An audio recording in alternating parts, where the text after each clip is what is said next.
Nice podcast, man. And it's certain moments that you have when you do these things, and I think it's more the moment.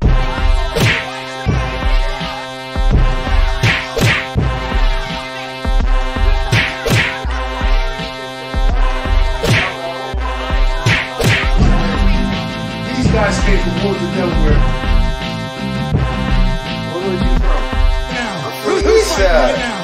Who's fighting right now? Who's fighting right now? Who's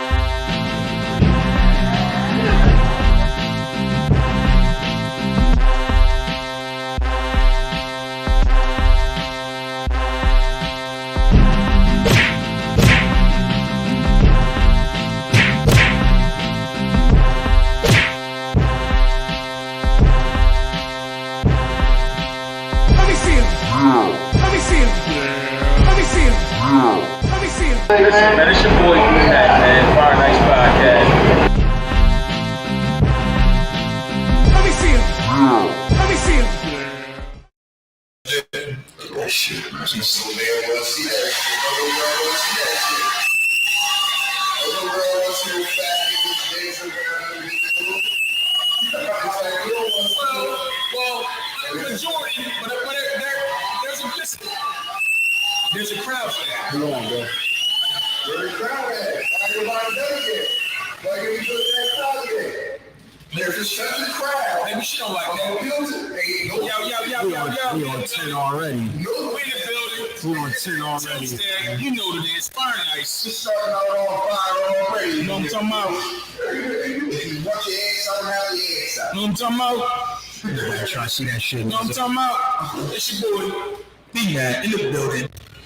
This is the Fire Nice Experience, man. The thought-provoking black culture journey into sports entertainment, current events, politics, etc., etc. Let's fucking talk about it, man. Let's get into it. You know what I mean? First, get this right, bro.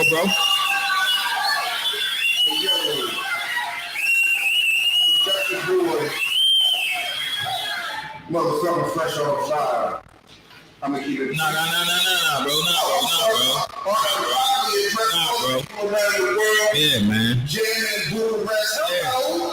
How far? There it is. Now it's official. Man. Let's get it, man. Now tell everybody we got you on fire, bro. What's cracking like it, man? Who done did it? I'm not surprised, man. I gotta go back at this guy one more motherfucking time. Oh, shit. I have such a motherfucking weird relationship in my head with this motherfucking one Kanye. Man, actually had to dig a shit deeper. What the fuck's really got me off fire with Kanye West is, man. Okay. This guy is a self-proclaimed non-reader. I'm self-proclaimed. I take pride in not fucking reading. I take pride in listening to whoever the fuck tells me whatever the fuck they tell me. Right. But he says he's a free thinker. He says, oh no, how the fuck is that free thinking? You thinking like another motherfucker who telling you something. Right. But I swear the biggest thing, man, to me is what's got me on fire with this motherfucking dude, man. It's not your goat, bro. It's this guy who's not just him, but people who support his stupid ass shit. And I'm like, yo, man, I got into a conversation with a gentleman, man. I was just trying to say, yo, man, I can't fuck with Kanye if he shit on other people with this bullshit or, message on the shirt. Mm-hmm. Some motherfucker comes from out of left field. Oh, man, black people head save, they so save too. But man, you gonna need to keep the fuck up. We're not talking about slaves, you're talking about dumbass Kanye West. This is fucking on fire. You wasn't talking about slaves though? Why they bringing that shit up? Why you bringing that shit up? I mean, come on, man. We talking about dumbass Kanye West right now. You can't always come out of left field and put a shield up for this stupid ass shit. I said, man, the nerve of this motherfucker, man. The almighty mitigated God. And it's just like Kanye West because he knows that people, just like Donald Trump said, people are dumb enough to follow me. That's the stupid ass part. You came from out of left field, like, so what the fuck do you have to say about the White Lives Matter t-shirt, sir? He like the uneducated too, Donald Trump. Yeah, it seems like they came from the same playbook. Yeah, I think so. You know what I'm saying? So, I think so, sir. I can't even say C, man. Yeah, I'm very saying. We gotta take the mystery out of that. Right, I'm like, he's a super motherfucker but a stupid genius in a way. But he's playing on all you stupid motherfuckers like that. He ain't saying stupid shit about my family. He ain't saying stupid shit about my people. I'm like, no, he's saying stupid shit, period. And you defended him saying stupid shit, period. Why are you signing up for this shit? Kanye West. And yo, man, a couple people out here, man, they were like to talk to you. Did he want to talk to you? He said, fuck you, Diddy, you all fed. Yes, he did too. I can't make this shit up. Yes, he did. You know what I'm saying? These people actually just like, man, we need to talk to this dude, man. The shit you saying is just reckless and damaging to our people. Man, fuck y'all. You can't tell me what to do. He told him, man, you fed, nigga. You fed. I can't make this shit up, man. It's everything you text, I'm gonna put out there. I'm a screenshot. I'm an email. That's hard, yo. He Yo, Get around me with that bullshit. Yo. But back to what you said, because I don't want to. That is hard, yo. Now, maybe rhetoric is actually people want to talk to you, not talk to you crazy like, yo, man, you really saying shit that really is damaging to us, and you are one of us, whether you think you are or not. But since you don't want to be one of us, cool. But we trying to tell you, yo, dog, leave that shit out of it. Just sell your motherfucking balls up ass shirts in the gap in the back. And leave the white lives matter and leave the politics, all that shit out of it. Can I ask something though? To a certain aspect that, you know what I mean, we do have to consider. I don't know if it makes any difference, but that man does have half Caucasian children. What they got to do with anything? I'm just throwing it out there. I'm just throwing it out there. Can't be serious, man. I mean, you are serious. I'm just throwing it out there because that's I'm paying attention to the interweb, and that's what you know. Two things about that. This is a statement. White lives matter. Well, Black Lives Matter. When she said, "Oh, Black Lives Matter," they been scheming and plotting on people too. Black Lives Matter. The whole same phrase, feeling, mentality, perspective, and the movement comes from. Everybody's lives matter a little bit more than ours. You know what? Black lives matter. You feel what I'm saying? We want to put ourselves on par with people like, yo, our lives fucking matter. And then secondly, his motherfucking children ain't white. They're black. By definition of the U.S. Constitution. Period. They're black. You have a drop of black blood. I would say he got 50% black blood. Those are black children. So what you I'm sure he's black. So what you may want to do, and probably what he's trying to do is section them off from all the black experience that he experienced in his life.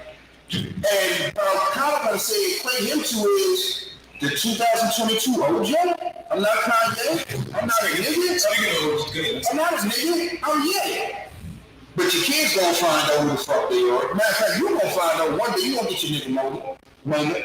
Rest in peace, Paul Mooney. You gonna get your nigga moment. You gonna get his nigga moment? Nigga moment is covered. Nah, but look, speaking of his kids, you said they 50%. I think they more than that because OJ Simpson is them kids' pop, man. So he might be like 75. Kanye's kids like 75%.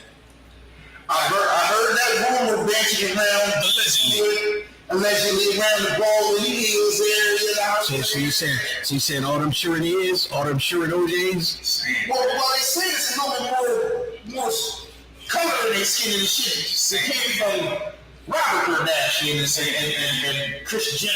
You know what I'm saying? Like, them kids gonna be darker than they should be. I don't know. They say it's a movie. You know, they say OJ was, you know. Well, they going the other way now because they doing everything they can. They done all got skinny now. They getting rid of their injections and shit. They get rid of that shit. You can't take that shit back. I don't think. That's how they doing it. You take that shit they going back to skinny. They going back to the traditional, you know, mayonnaise flavor. That's dope. I think. They're taking out the injections, the implants. They're specific reason, or well, no, this is what they do, and this is where they want to go, and you know they influencers. You know what I'm saying? They influencers. Because I don't think it's a coincidence that all of them look emaciated right now. You know what I mean? I don't think it's a coincidence. So not everybody look cracked out. Maybe they cracked out. That could be it. Maybe they all just hey, try this. This is tough. Okay. Well, that's your rationale. I can dig it. Okay, man. Okay. Cool. Let's go with that. This how we gonna start the show. Ice, how you feeling, bro? Good. Gucci. All right, my man. Coach, you good, bro? Gucci, bro. True. Check this out, man. So, like I said last week, right? For some reason, there seems to be this whole thing about black on black crime, and motherfuckers don't want to admit that white people crime exists. And so, it's how we're gonna do it. A white on white crime segment, man. So let's get it.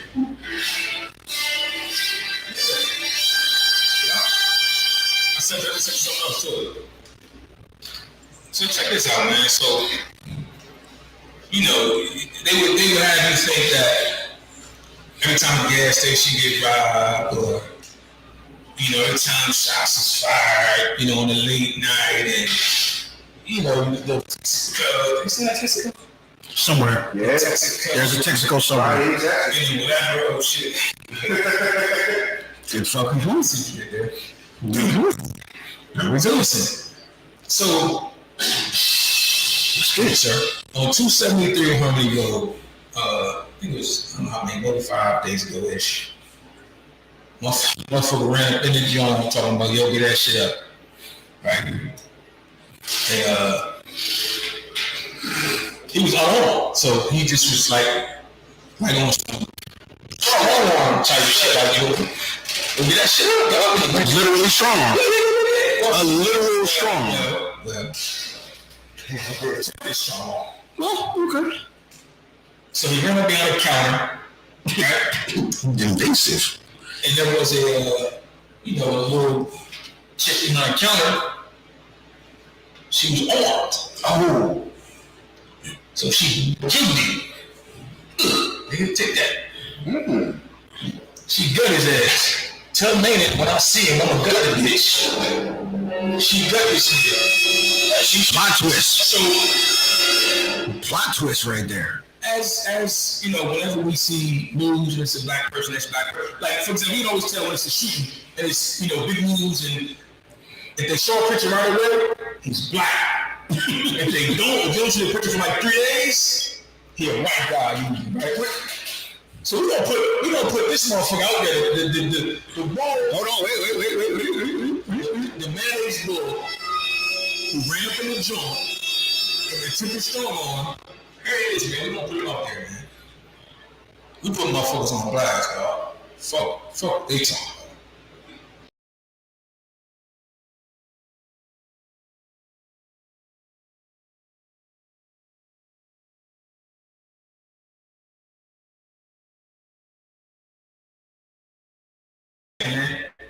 All right, let's get him out of here, man. I bet y'all all thought his name Jerome. Right. No. Right. It's Jerry. This nigga out of there, man. So, yo, check this out. That's white on white crime. Yes, it is. White guy, he ran up in the gas station, tried to rob a white girl, working in the gas station, she stabbed his ass. White, she went in. She was white. She was working. That was racist as shit. Yeah.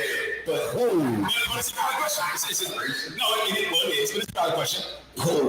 It is, but it's a valid question. It's valid. I'm sure a lot of people were thinking, wait, she wasn't hit? A lot of motherfuckers were thinking that. She didn't say it. I thought that before I read it.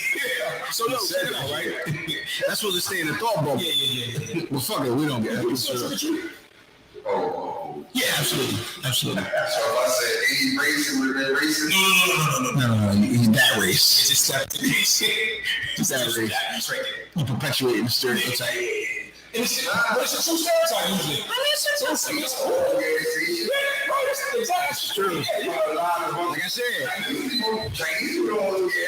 Bro, you're not wrong, bro. I'm not gonna say you're wrong. It's just, If I said a beauty supply store is robbed, not anymore. Check it out. Ice, if I said a beauty supply store is robbed, who would you say?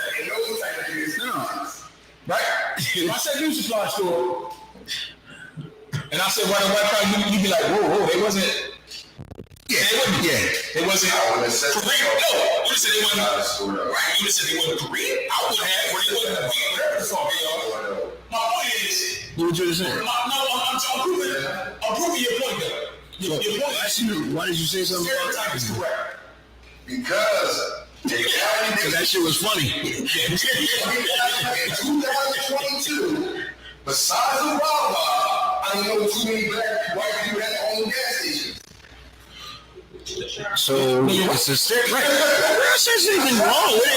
I say you're wrong. Well, it is. Because just because you don't know money, there are probably a lot of them. But the stereotype will have you believe that that's Apu, and As much as I love fried chicken, it's still a stereotype. yeah. There's plenty of black white people that love fried chicken, but it's a stereotype. Yeah. Do people still trick or treat? Like kids and shit? Yes. They do it. Absolutely. It's a big event around my way. I'm glad my kids are all grown because I'm tired of walking halfway through that. You know what I'm saying? Saying the other man, we just gonna go to the right aid. We're just gonna bless y'all with some candy. Let's come to it. Because truthfully, I probably meet the parents probably eat half motherfucking candy. You know what I'm saying? The kids. And you take it, you know what I'm saying? Every couple days it's just there. Like, there's anybody motherfucking Skittles in this motherfucker. Boy, I can't eat all this shit. Because I distinctly remember you dropping off a care package at the show. Yeah, 1 year. That ain't about going to right and get your candy. It's about them going outside, put on their costume, walking around. Okay. Which my kids don't like to do anymore. You know what I mean? So there's kids, there's a whole bunch of kids out there. Interesting. It's a big thing in my neighborhood. Okay, so let me ask this. Because at this point in our lives, none of us live in the hood anymore, right? No. Do they still do that shit in the hood? Yes. I'm gonna say yeah. Yes, sir. Yes. I'm gonna say yeah. Yes. They still snatch bags and everything? I'm gonna say so. Yeah. Huh? You can do that? Oh my heavens. Wait, people serving candy and missing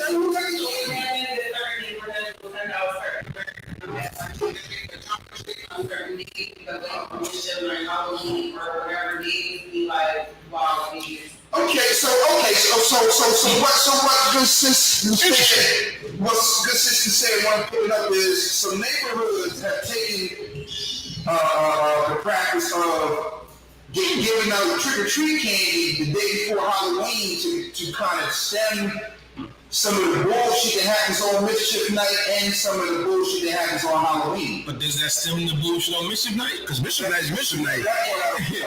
Your cars wasn't safe. Mischief Night and your house wasn't safe. You just Mischief Night ain't even the same. Though. And as vicious as it was? Nah, well, I don't know because I haven't seen Halloween in the hood.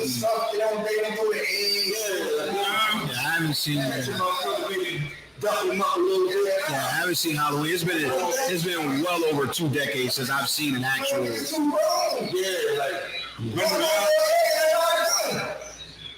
Well, damn. So who the fuck is trick or treating then? Little. You know what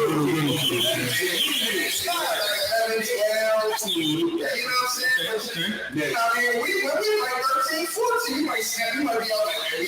We sent it back. Yeah, that was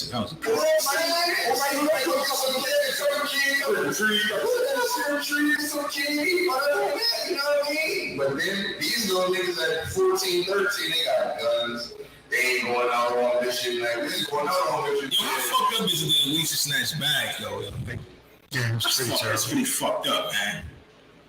Hey, man, my individuals. It was fucked up individuals. Yeah, this is true. Yeah, this is true. I was reminiscing about, I don't know if I'm going to say it. Hey, whoa. Hey, man, whoa.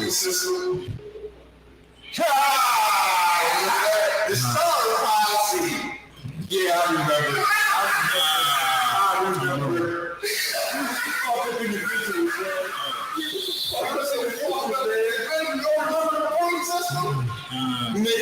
Let's keep it going. Yeah, remind me off air. This sounds bad. Because I don't know if the statute of limitations. Yeah, this sounds bad. I don't know if that shit is up yet.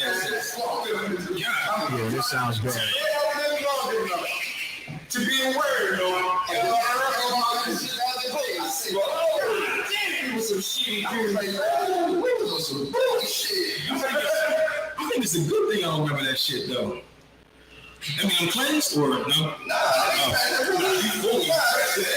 just don't remember. It ain't crazy. It just shows how fucked up you was, how rich you was back then. Yes. We was kids though, man. Yeah, but we was kids thinking like grown up. We was kids thinking like inadequate adults. Oh shit. You feel what I'm saying? Now, we wasn't a lot of it's funny, because I talk to some people and I be like, hey, we ain't do that when you was young? We ain't do that? Then I realized that came up with some fast motherfuckers. Right. I agree with that. Oh, shit, you know what I'm saying? Like motherfuckers humping and all that. Fuck humping, motherfuckers getting ass early. Like, you know what I'm saying? I remember, I talked to people, they were like, yo, we wasn't doing that. Oh, I think said the points. Remember that shit on that? promise. Hey, all right, man. Let's move on. Let's keep it going. All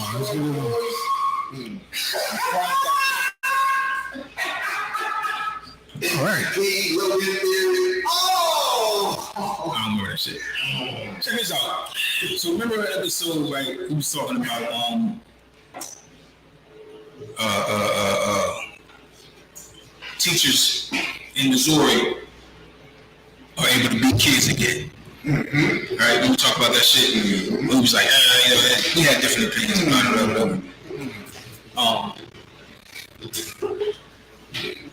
It ain't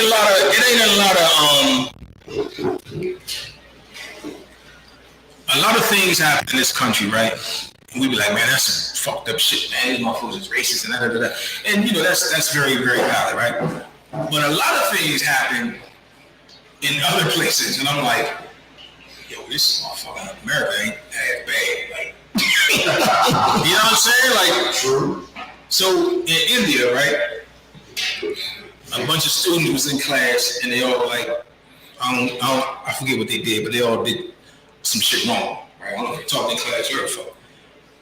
And the whole class got caned. Like, if you don't know what caned is, motherfucker has a cane in their hand and beats you with the motherfucking cane, right? That part. Yup. So one kid got beat so bad he died. Just let's sit there for a second, right? We've all been in class and did some bullshit in class, especially you. I know the top of my head. I can think on the top of my head something crazy shit. That's the other story. He knows what I'm talking about. I knew he did. Yeah, I know. Just think about that for a second, man. That's sad. Yo, like, what can you do in class that deserves you to be murked? So from Other than murking somebody, like, I guess the scarier thing is that it was a murking by caning. How many times did he strike that young man? Like we done passed out, man, from the strikes. And was done. What country is this again? India, man. You know, India on some bullshit. Yeah, it's the international Florida. Yeah. I'm trying to India is its own place. You know, just keep the Florida the same. Hell's anus. The fucking country. That's hell's anus. Yeah, Florida. Florida is the shit stain of India. Yeah. You know what I'm saying? Like, yo, you like when I shit something out, they pretty much go to Florida. That's so real. Like, yo, Florida is a different place in America, but India, that's a different Can you imagine though? You send your kid to school and what will call you? Yeah, so about your kid, another kid. So you send him to school perfectly healthy. I'm sorry to inform you, that nigga dead. Wait, what? Well, was he fighting? Was there a school shooting? Like, what? Oh, nah, He was talking in class, so I hit that nigga. Wait, A lot. Wait, you hit him? Yeah. Come on. That's the if shit went left, was a person like that's like Now that's what I'm saying. That's what I'm saying. Like, where's the line when you beating the kid? One spank, two spanks. You know what I'm saying? Where's the line? Like, you assaulting that young man. but what if the punishment was 5 canes and after deuce he was down? Like, these other kids took the 5. From a kid, man? I ain't saying this shit is cool. Where the fuck are you hitting? Where you hitting this? It's a 5 cane. Where you hitting the young boy like that? Good after deuce because you know what I'm saying. You threw, y'all was throwing these races at Miss Patel. Did you take an Aaron Judge swings to the head or something? Whoa. We just gonna slide past Patel. Miss who? Miss Patel. That was racist. Yeah, that was racist. Yeah. Man, let me live. You know what I'm saying? That's what I'm saying. Like, one of the agreed upon punishment for that, infraction was 5 canes. Man, everybody else in the class took the 5 canes. Ate them joints. But little man or little lady can only take 2. Is the teacher in trouble? Well, I mean, Is teacher culpable for murder? like, where's the line? Is that assault? Like murder? Yeah, well, this teacher was arrested, so. Okay. Yeah. There was some lines crossed. Yeah, I don't know what that line was. Yeah, to your point, there might be a 5-strike rule, but maybe the 2 was you hit 2. I don't know. And that's what I'm saying. I don't know. Like, did all the respect, like, did you die right in the room? These had to be strikes to the head. Man. You might have took the whole It had to be strikes to the head. Wait, was it delayed died? What? delayed death. Yeah, He said delayed die. Either one is past participle. But what I'm saying is, I'm just saying, like, it's crazy because said the whole. I'm assuming they said the first child that got caned. Clearly, it cannot be. The whole group of them got caned at the same time, like bite to bite. So this is what I'm saying. Let's do the last one. It was like, hold on, there was one. did you die right there when you kept caning? Hold on. How was they again? they got caned bite to bite. Bite to bite. But that's what I'm saying. Everybody got caned. Hey, yo, man. Somebody got caned and they said, yo, this guy today beat and kept on going with the cane. Oh shit. Or Joe got cane, he can't take it. Let's sign him off to the nurse's office. Oh shit, with the cane. Wait a minute. So when you wake up, if you get cane and you on 3 and you pass out, you still got 2 more to go when you wake up. Yeah, we're gonna need you to go back to the nurse's office. We got 14 to do. But if you go to the nurse's office and further things progress, even further down that road, all this fucked up. It's like they still caning motherfuckers down in Blue 3. They still caning motherfuckers. Why this motherfucker dying? They still Why was he dying? How is, I'm saying, like, wow, this is crazy to me. Like, these motherfuckers acting like, yo, man, Harvey Cleveland. Next man up. Take these canes. Like, wow, like somebody died. He died. Like, oh, shit. Because this is what I'm thinking, like, it's like, if he died right there in front of you, motherfuckers still got caned after that. Yeah. Is it like, because I know they wasn't like, all right, well, somebody died today, nobody gets cane They today. gave Marlon Salas. They said, let's go next. We ain't having this motherfucker tomfoolery class so goddamn when you see me get the homie. You niggas still following for that though? Like, Yeah, you just want to go right. fucking cane and Right. you still. It's the nature of children. Shit. Yeah, the nature of children. Shouldn't be unless he says die. Might you die? Let me add this. It might have shook you up, but you don't live in India. Yeah, you know what you hate. You don't live in India. You know what I'm saying? A lot goes down in India, man. We're kind of desensitized. The motherfuckers getting popped every day. They desensitized to a lot worse shit. They still cane women for like cheating and shit. So Yeah, cutting niggas' hands off or stealing a bag of motherfucking carrots and shit. wait, they still They care. still sucking motherfuckers over there, man. They still selling motherfuckers. I'm like, for They don't steal candy, some carrots. They don't do candy. They just want to steal carrots. They don't do candy. Oh, they're selling essentials. Damn. Still essentials, bro. All right, so check this out though. We out. No, we ain't going. No. Oh shit. No. I mean, we kind of out, but we kind of not out though. Like, yeah. Well, we just went to a different country. Oh shit. More international madness. Yeah. So in Egypt, right? Oh wow.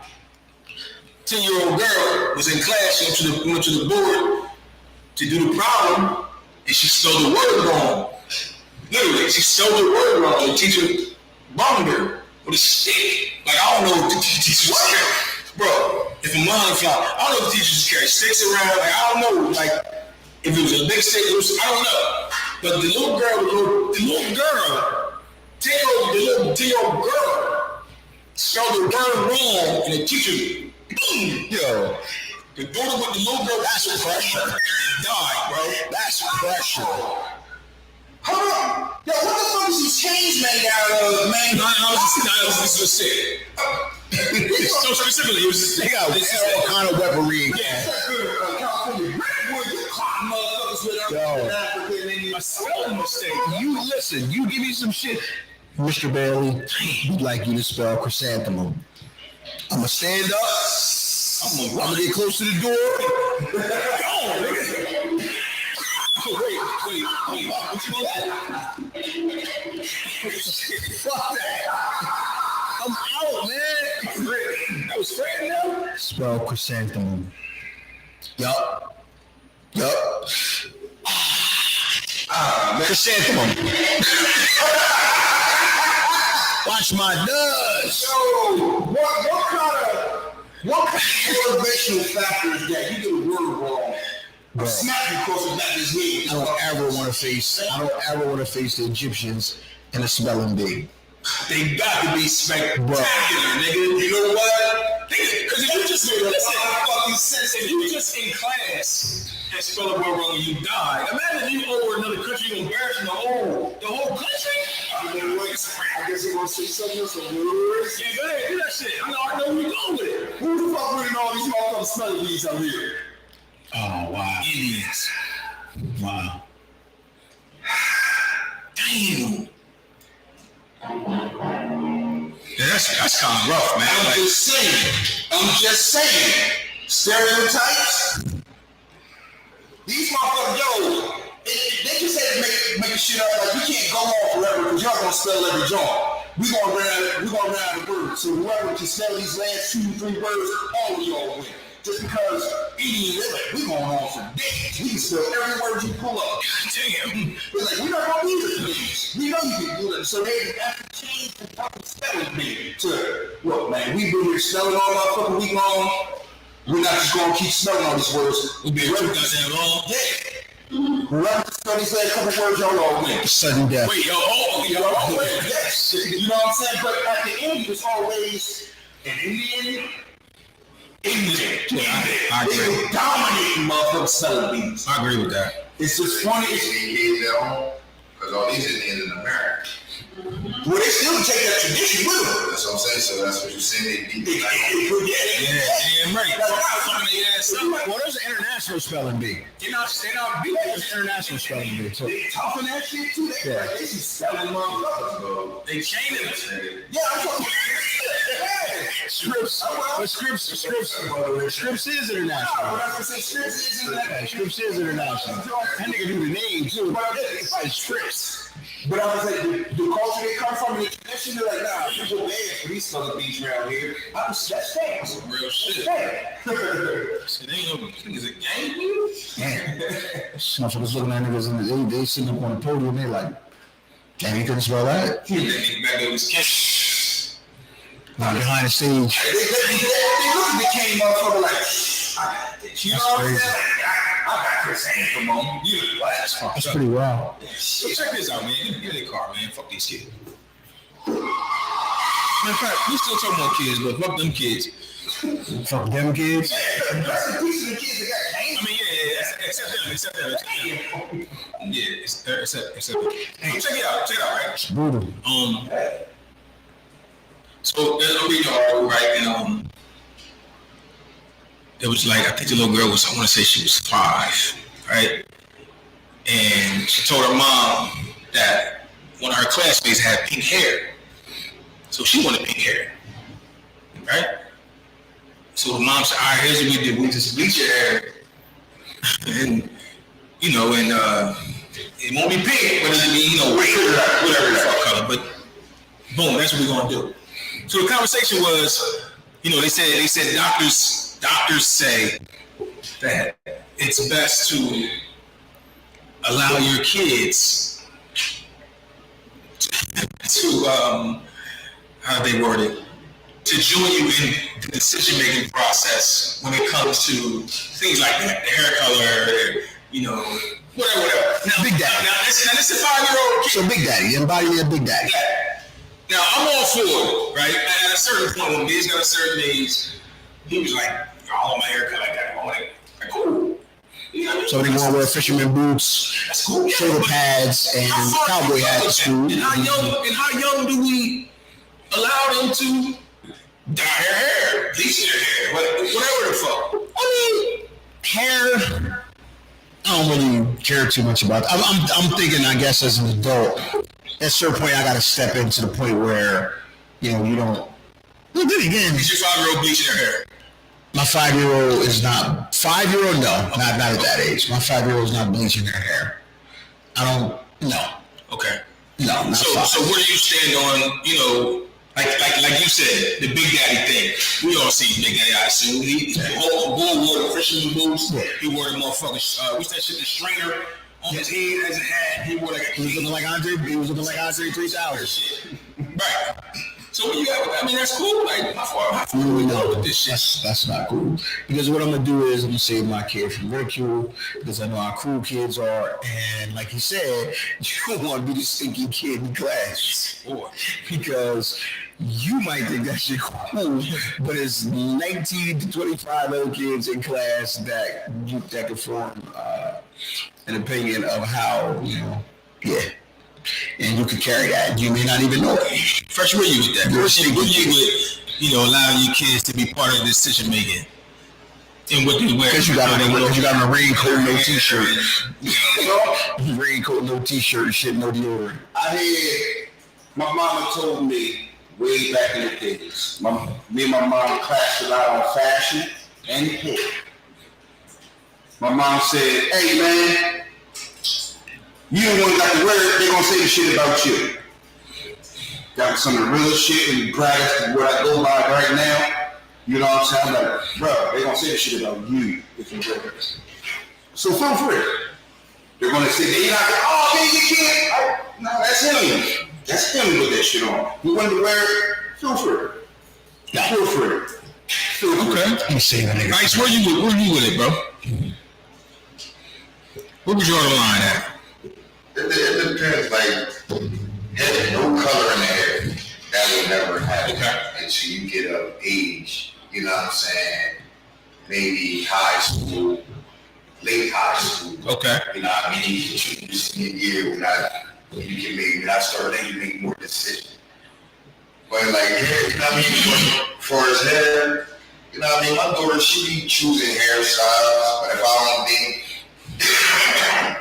you know what I mean, they might be too old for it, you know what I mean? But I let her decide what type of hairstyle she wants, you know what I'm saying? So she won't pull off a joint where she just shave half the side, the whole side off, and rock the other joint.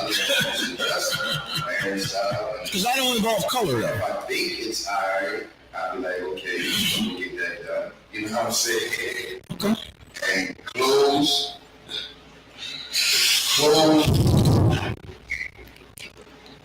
I could say it's like hand in hand, cause I still buy her clothes, but if she with me, if we go to the store together, I'll let her pick, you know what I mean, Dad, I like this, I like that. Right. You know what I mean? It's acceptable, I'll buy it, you know what I'm saying? But you know what I mean? It's still my money. I don't do everything, you know what I mean? You still got the last word. Yeah, I still got It's still my money. you know what I'm saying? It's through my cachet. Right. You just don't have no sex. No, how much is Buddy, I mean, that point, you know. you still can't work with you 18. Or something. So is it the age, or is just the age? Is the age? Nah, it's fine, because listen, it's probably the age, because, listen, my son wanted dreads for so long. I'm like, hell no. You know what I'm saying? You know, I'm walking around with a nappy head, you know what I'm saying, at 14, 15 years old. You know what I mean? Right. So I ain't had him get dressed when he was a senior in high school. Like, they go ahead, you know what I mean? You go ahead, you know what I mean? You ready? Going to the world now, that's how you want to go to the world. Right, do you think? But under no, you're not going to go around looking all this shoveling and, you know what I mean? Dreads or the shovel? That you just talk about the kid.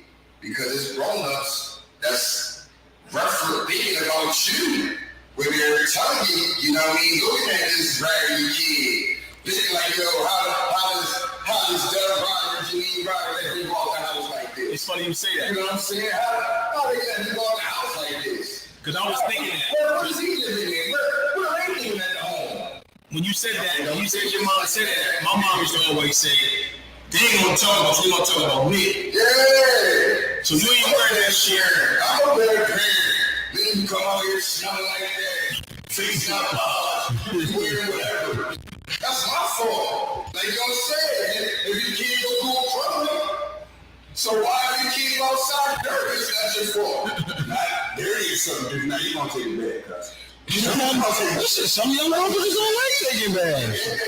I mean, Like I said, motherfucker might go to school with a raincoat on, no t-shirt. I might be in the middle of science class sweating and shit. I might tell you motherfucker to take a shower, but I'm not going in that motherfucker making sure you take a shower. I gotta protect you from yourself, though. I gotta do my best. I'll say you sleep. I gotta do my best to protect you from yourself. I mean, they may say it, and that's fine, because I know what's going on in my house. Like, bro, you got all the access to all those motherfuckers, so what do you need this motherfucker? I gotta do my best to protect you from yourself, though. Maybe I'm gonna make a revelation tonight, man. Oh shit. I don't be giving a fuck about that shit, because it really don't mean that much in the grand scheme of things. Even if they say, oh, I disagree. Like, I disagree, and I'll tell you why. Because, all right, how did we treat the motherfucker that smelled like salami and was the weirdo? Just answer the question. It's just how do we treat the weirdo or the nigga that smelled like salami? you don't get treated optimally. I will say that. You get treated optimally. So that's how you gonna put it. That's how you gonna put it. All right. So that non-optimal treatment, okay, could very well carry years into the future, and that could affect his outlook on life. When, as a parent, you could have very well stopped it. You could have minimalized it as much as you possibly could. No, It could have an adverse effect on his but outlook. it's not like I'm saying just, oh yeah, I'll tell you. No, actually, you did say, because you said, I don't give a fuck about that shit. Don't care. And I'm saying, to the point I don't care about, I'm like, oh, I'm not even with you. You go to school and all that shit, and they say, They are with you, because his last name Ryder. Her last name's Ryder. They are with if you. you like what they gonna say about you, if you gonna like it. If you not gonna like what they gonna say about you, then you not gonna like it. But whatever the fuck they say about you or they say about me about you, I'm like, that's him. That's him. That's what he want. Tell you know, I would say, tell him, I don't even care. I'm not all that goes against what you were saying about the murder. He said, oh, that's him. Don't blame me. But if you say blame the parent, and the son kills somebody. You can blame me. I ain't say I can't. I mean, it's too, I don't know if the two correlate. If he don't want to wear a certain hairstyle, he want to wear dreads. I still got dreads right now. Feel free. I'm talking about, I don't know if the two correlate, because one is a life, one could develop into a life or death situation. You know what I'm saying? As far as a murder, and the other, well, shit, I guess they both could develop into a life or death situation. Depression could stem from that. Perception. You could also be fucked up when your parents, like, I can't do shit. I can't even get a fade. You know what I'm saying? I can't. It's other kids my age, like, what's the hair? Or what's my big skinny jeans? I didn't have skinny jeans. That was what was going on. That was what was going on. It's still going on. I don't like the fuck on. That's what you want to do. I just remember when my mom was like, I like you in suits. And I was like, I don't want that shit. I want to find out what I'm wearing. And I'll take the arrows and slings for that. But you wasn't gonna take no arrows and slings for no Lacoste sweatsuit and shit, or no polo shirt with arrows, with slings and arrows. What you gonna take? You might have took it for wearing a suit. No, my mother didn't like sneakers and sweatsuits. She wanted to see me in shoes, slacks. And I'm like, what the fuck are you talking about? But we talk like, oh, that's you won't listen to what the fuck I say. Yo, Brian, what are you home? Like, this is wearing shoes and shit every day. I'm like, God, this is what the fuck. We wouldn't have hung with you?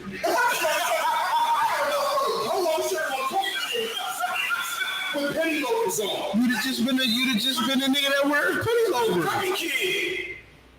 Penny fresh. Just some shit like that or something like that.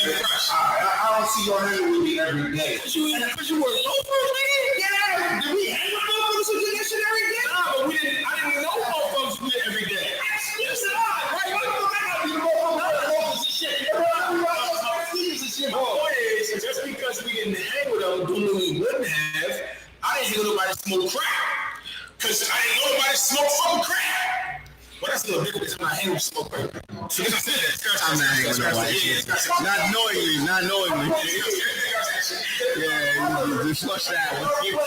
Y'all niggas told me to smoke coke. I said knowingly though. I said not knowingly. Roll the tape back. I said not knowingly. Niggas who smoke coke knowingly. Yeah, you know what I'm saying? I don't know. Shit. My mom, I can tell you a story, man. This is like 5 years ago. My mom asked me what I wanted for Christmas. I said, I don't know, give me some sneakers. She's like, nah, I'm gonna get you a suit or something. I'm like, Mom, I'm 40-some years old, you still on this shit. Yo, this is even some real shit. We don't want no get these motherfucking sneakers after my dad, like, man, what? I want some sneakers. So my mom read the card. She's like, yo, so you want to go to Bootsy Robinson and get this suit? I'm like, how are you talking about? I really let you fucking wear a suit. Right. I don't want no suit. What are you talking about? My mom turned the radio off on me and my dad. I can't make this shit up. So obviously, I'm like, I'm speaking from a place of, nah, I'm not listening to what the fuck you say about what the fuck I wear. She want me to wear some motherfucking nerd shit. To this day. To this day. A suit is nerd shit? I don't want to wear that shit every day. Okay. Shit. I'm like, oh, I don't want to wear that shit every day. And she like, she don't like me like that. And that's what I'm saying. She don't like me like that. She be like, man, I like seeing you walk past the window. I'm like, what you talking about? What the fuck are you talking about? She's like, I'm like, you go somewhere, I want you to look nicer. I'm like, what the fuck are you talking about? I don't fucking walk through the neighborhood how I go. No, this is all over here.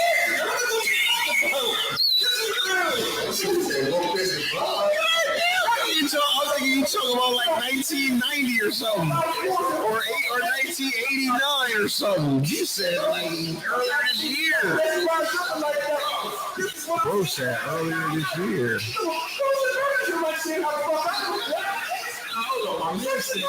He was talking about like 83 or something. I'm like, You got a good ribbon. I mean, it's just be like, oh nah. You still would have been average, bro. But nah, yo, talking about my clothes and my mom. Let's walk out. I'm like, see her. But hold on. Can I ask you a question? Let me ask you a question.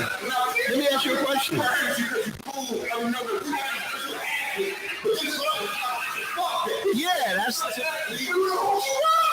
but fresh. Everybody got CDs for something. I'm not doing that shit now. I'm going to fight hard. I'm going to get creative and change it. I'm like, we Man, no, I'm not doing that shit. Now I'm fighting with my mom to work with the fuck I That want. man said, yo, no, I'm looking for. Yeah, but nah. Yo, man, what's up with this nigga with all these button downs all the time, man? I mean, probably, you could have probably said that shit, but. Like, yo, you got any pair of seats? You know what I'm saying? Like, what the fuck is wrong? Nah, I'm saying everybody got teased for something, one way or the other. Everybody got teased for something. True. You know what I'm saying? So that would have just been, you know, niggas would have get. Oh, man, you was gonna get teased for something, bro. Shit. You could be the real black nigga or the big head nigga. You just gonna. You treat these motherfuckers right. You can just say that. Yeah. It was still cool. It was still Who was the best motherfuckers who wore different shit? Nah, cause we had everybody had some shit. I ain't wear that shit either. It's me. You clothes are what part of what make you cool. That's what I ain't wearing that shit. I'm not wearing that nigga shit. I didn't wear that. I don't know who them niggas was, man. You know what I'm saying? Who album they was or whatever. But I know a reason why the cool spots are. You clothes, you cool, and all that. You be showing up something like, come on, what you doing here? Did you read them? You can't be cool with loafers all day? Nah, I ain't something like you go to New York, you don't know. Come on, man. Do you can't? Yo, you might have. I mean, you might have.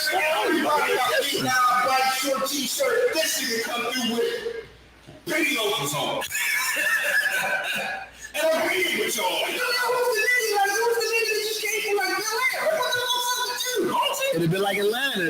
That's prep school. Man, Yo, loafers wasn't bad, man. Yeah, man. Loafers is alright. Got some fresh British Knights or some shit. Right? It just wouldn't have been that would have been your normal shoe though. I wasn't wearing them every day. But you wouldn't wear loafers. So your mom wanted so See, that's what I'm saying. She wanted like Shelly. like that. So Shelly wanted you dressed to the nines all the time. After a while, you'd have just been ahead of the curve though. You'd have just been a fly nigga though. But that was another thing. No, because you be that quiet. You picking up.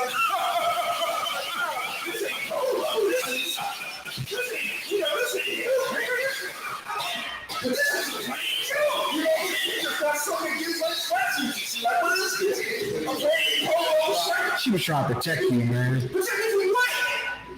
pitfalls of the hood, man, looking like a hoodlum. She didn't want you to look like that, man. She wanted to protect you. Yeah, man. She didn't want you to fit the description. You know what? He said he wasn't. You're right. And she said, no, that's fucked up. She said, I'm glad I didn't give you a name that sounds black. I'm like, I don't give a fuck about what you said, I don't give a fuck about what these people about my fucking races and all this shit. What the fuck is you talking about? You know what I'm saying? This is the type of person we deal with. You know what I'm saying? So you have, I'm like, man, what the fuck are you talking about? I wouldn't have been my name Jerome or any of that shit. But you consciously saying this shit? She was trying to look out for you, bro. She's playing, man. She's like, oh, you fucked everything up, man. I wasn't none of that shit. You fucked everything up, man. You was supposed to be, Yeah, man. You was supposed to be good. The shoe wearing, baseball playing. Yeah, you fucking. You're supposed to be a Morehouse man. You're supposed to be a Morehouse man, yo. Yeah. Sorry, He's supposed to be You fucked everything. You're the Ivy League man. baseball playing. Fucked everything up. So that's it. Wearing loafers. You can play basketball, you make it great, but you can play baseball the same fucking great. Come on, shout out to Shelly, man. Shout out to Shelly, man. Shelly, man. Shout out to Shelly, man. Real shit. Shout out to Shelly, man. She trying to protect you, man. You're just a nigga, man. Man, you fucked up. Niggas came around and started Influencing you, man. She was trying to help you, man. man, peer pressure. Oh, shit. Yo, you was looking good. I blame his neighbor, man. Oh, shit. I blame his next door neighbor, man. Oh, shit. Yeah, I can see that nigga roll ball.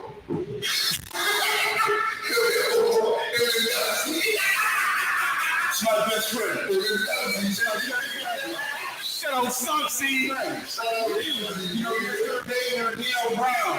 You know what I'm saying, man? So you're just too young to see the vision, man. Yeah, you ain't see that shit, bro. Shout out to Shelly, man. I had a very distorted vision. Nah, it was pretty. Look, sounds pretty distorted then, but as we, since you realize when you get older, No, you just missed it. You just missed it. Shut the plan for you, man. Just appreciate the plan, man. Just say, man, you know what? Let's see what you was trying to do. You fucked up, man. All right, we out, man. I would have never knew y'all like that's for damn sure. We would have hung up that shit. That's a hypothetical. We're dealing hypotheticals. No, you No, fucked up. because like you ain't really good for it. That's the shit. You got good shoes, you know what you got good for. No, we wasn't even thugs, though. We wasn't thugs. But y'all dress like them, right? Yeah, according to you. Yeah, sure. Yeah, hang it good. Right. Nigga, guys. Look where you would have been, though. You'd have been better off. No motherfucking body. This is motherfucking house. Man's motherfuckers. I don't want to go back to these. Nah. That's not the case. I would tell you where you would have been at. I would tell you where you would have been at. You would have had a nice little scholarship, the Tower Hill. You would have had a motherfucker coming to pick you up. Motherfucker, you'd have had some friends and shit. You'd have been at the cotillion. You know what I'm saying? What? Yeah, you'd have been at the cotillion and the banquet and the bonfires and shit. No disrespect, though. But what's the difference between what you describing and Ponzo and Ponzo and Mike Needham and Garcia? Oh shit! What do you mean? Wearing loafers every day, wearing button-up shirts. They don't even wear it every day. No, not every day. Not every day. This is what I'm saying. Not every day. Nigga, I'm free base. Like, I'm not trying to wear this shit. What are you talking about? I'm working TM hip-hop. What are you talking about? And this is why we're parents, because we try, man, but they just hard-headed, man. They know everything, man. They hard-headed. Look at you now. He's a weed smoking. Oh shit! Wait, what? Freak.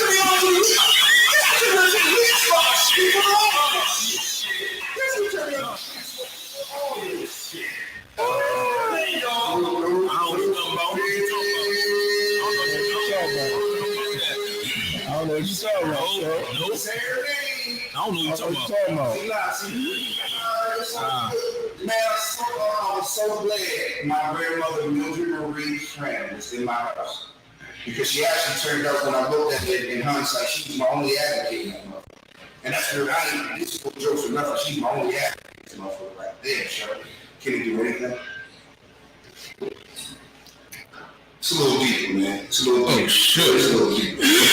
Oh shit! I can dig it, man. We out.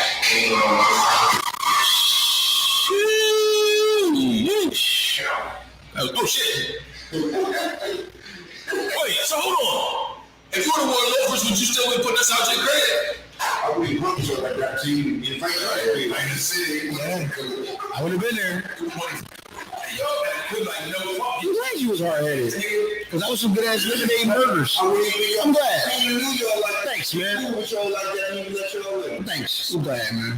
Because here's the thing. It was people dressed like that. You didn't go in their houses. You barely see them and they didn't come outside. I don't know him.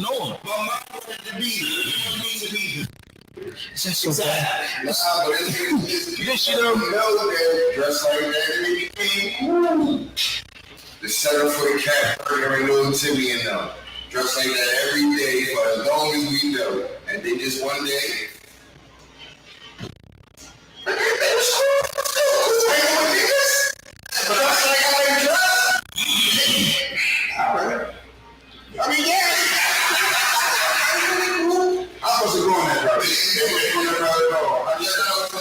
Yo, we really get that man a name called the 7-foot cat burglar. Yeah, see, you believe it, bro. We really get that man a name, the 7-foot cat. I mean, it was pretty accurate. Was you there? Yeah. Oh, man, that's some funny shit. Fresh, is that so bad, though, man? Oh, shit. What? Is it so bad, though? Is it really that bad, though? Like your mother had a vision for you. Is that so bad, man? Like really low. Like, is it that bad? Because she never included me in that video. It was terror. sometimes we have to do what's best for our children. You know, and then when they make their own decisions, this happens. That's true. You know, that was me making the junior varsity basketball team with all the requirements met. And Herbert saying, no, you can't play basketball. How did that help? I'm gonna tell you how it helped you, Fresh. I can tell you how it helped you. Okay. Now, as a parent, she's looking at it from a standpoint. My boy is damn good at this baseball. There's a lot of niggas out there playing basketball. I'm gonna go ahead and steer my boy to baseball. Baseball players on an average make a lot of fucking money. And you could have went pro when you was like 18 years old. You know, you couldn't see the vision. Okay, now you fucking the whole thing up, man. Yeah, you fucked the whole thing up. Hey man, we out there. You fucked the whole thing up. No way. That's rock out there. Yeah, you fucked the whole thing up, man. You fucked it. I can't have no feel. I can't have no respect. Nope. With you,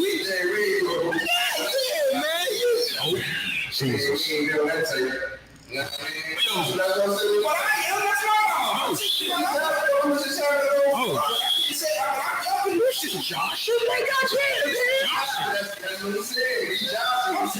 That's serious. You get emotional. You serious? We not trying to go. You get emotional, nigga. I'm not even emotional. I'm just saying it's real shit. It's real shit. Emotional damage. Yo, y'all remember Benjamin Buttons? Yes, sir. You know that shit? You know this movie? Yeah. Where we going with this? Benjamin Buttons. Okay. You know that's like kind of a real thing, like not the fact. Well, not the fact that you age backwards, because that shit ain't real. No. But you can be an old ass little baby, bro. Like that's the thing. I got proof. Wow. Would you like to put in the seat, Please. Newborn baby. Hold on. Wait a minute.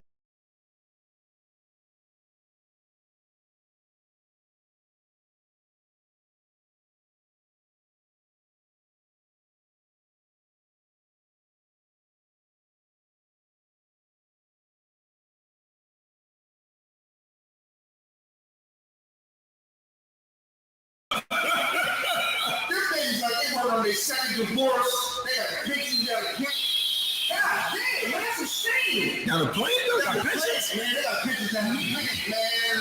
They got alcohol addictions, all kinds of shit babies, man. That's a shame. You know, that's what you say when you look at that, like, ooh, that baby got a nice hat. Yo, man. So, 1 in every 4 million.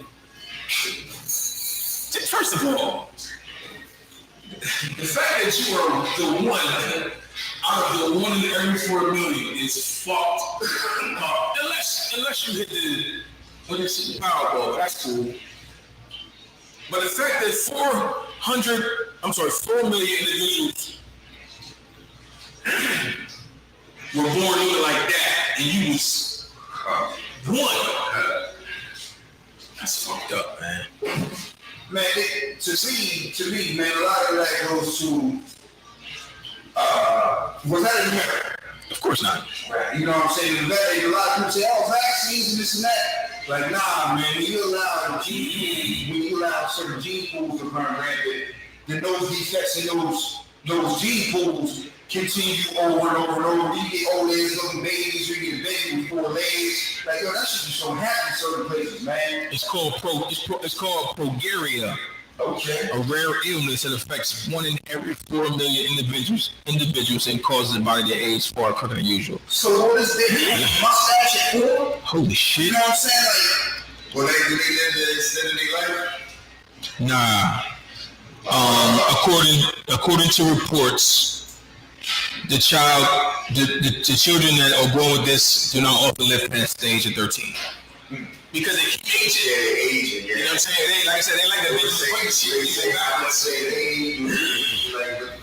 Nah, they don't have like no pictures of like a 10-year-old motherfucker. You know what I'm saying? Like I would love to see that, but they don't have that. They don't have it like updated pictures. It's not just how they like when you turn the studio, It'll be.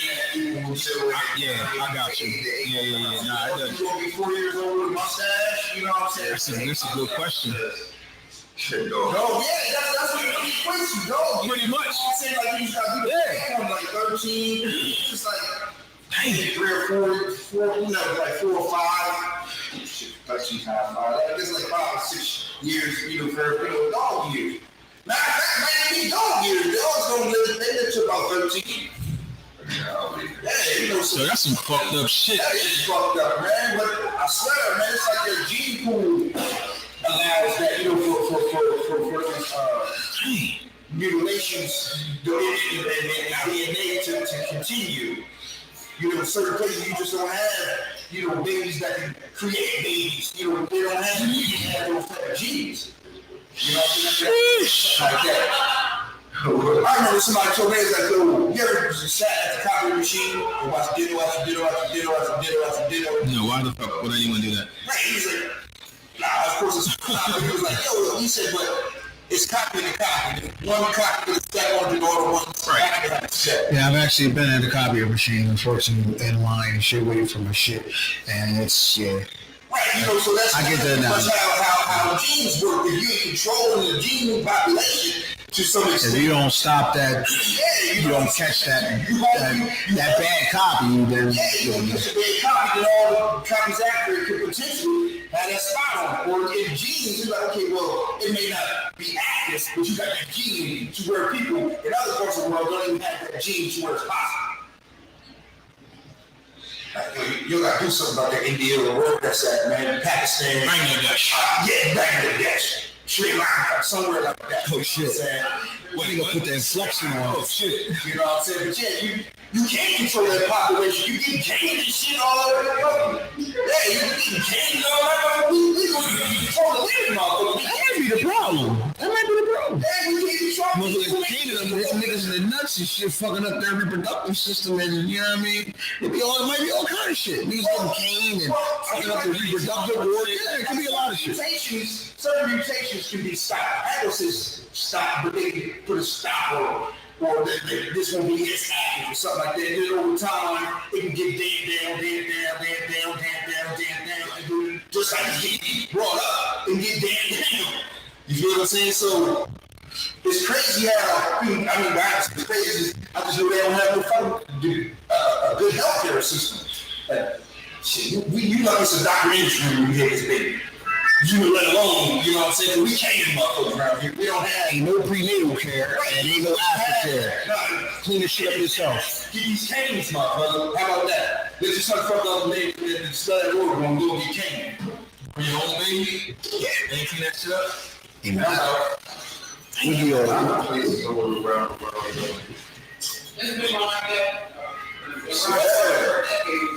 They actually have a Hindu god of 8 ladies. It comes from real life shit. It's the Hindu god now. They're like, oh my god, you know, she's actually had, in fact, she got like 4 layers. But then she's deified as a god because she actually looks like another god that they made in their history. So they had a history of a crazy gene pool that might work somebody before that. You Indian girls? Am I Indian? I'm not saying Indian family. Yeah, it's a little right now. Oh shit. Hey, she's like oh shit. Like 4 legs. Yeah, I know you're talking about. They feed her grapes and shit. All kind of shit. I mean, she did fire, but you know what I'm saying? Why not? They don't believe in, I don't know if they believe in, but they don't have no control over gene pools and birth and all that kind of stuff. So that kind of stuff I'm ready. Interesting. Very Interesting. So we don't know Charles somebody, right? Yes, sir. Are we up on his latest video? Beefing with Tip, right? Beefing with Tip. Okay. So apparently he makes some comments about the little young boy King. And King, said something back to him. So now Tip is like, don't talk about my son. So he came out, Charleston came out and said, fuck what you talking about. Your son talking about doing this and that to me. He said, I tell you what, he said, your son talking about me if you want to. So I'm gonna fall to the ground, let me on top, Trayvon Martin says. Out of line?